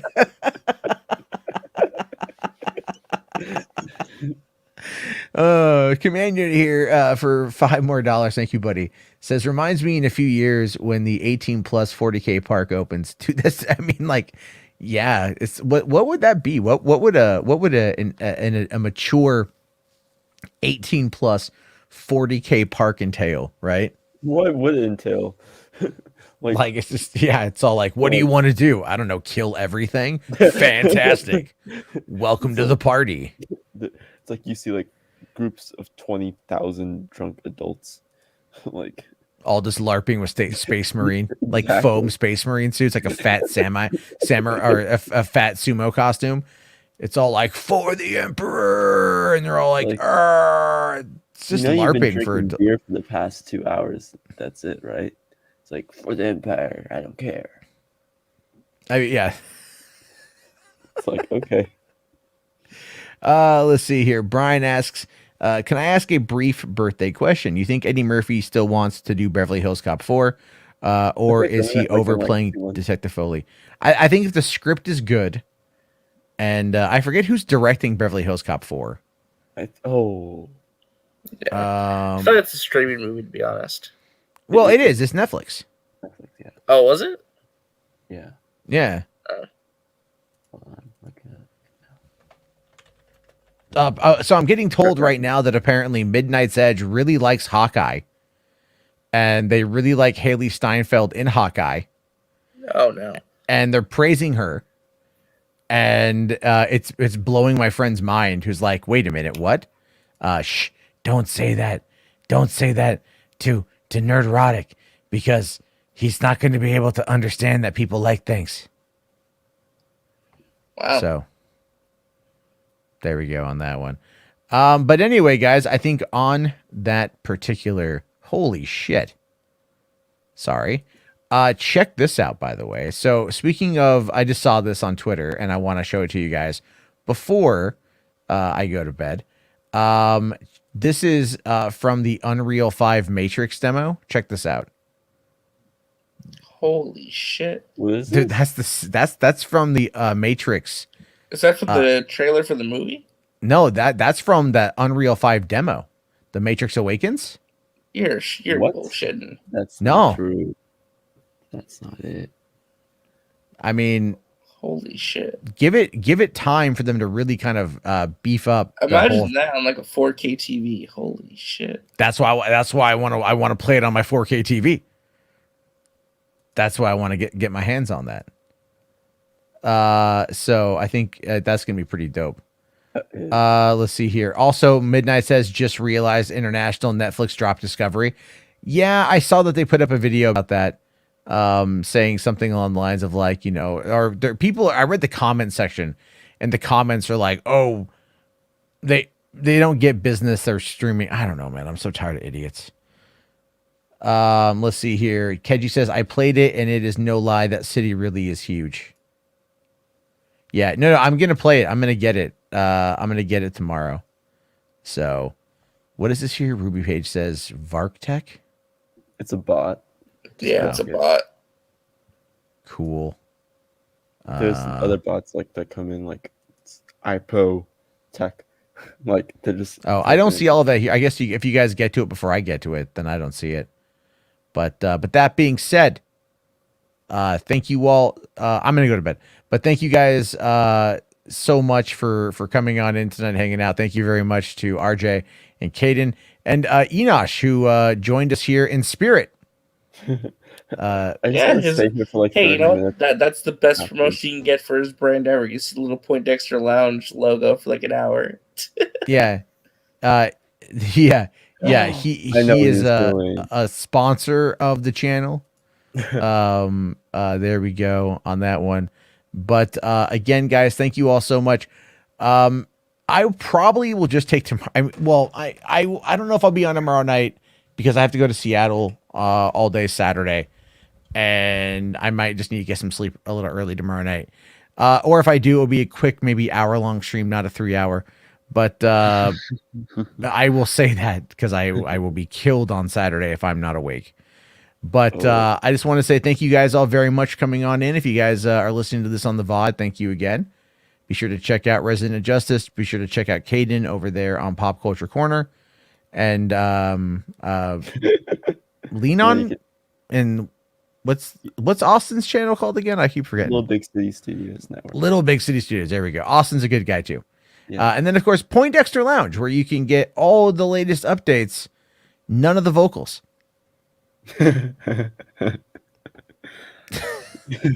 He just plays the video. Yeah. Like watch the video. You can just watch it again. All right, everybody. Have yourself a great night. Thank you again for coming by.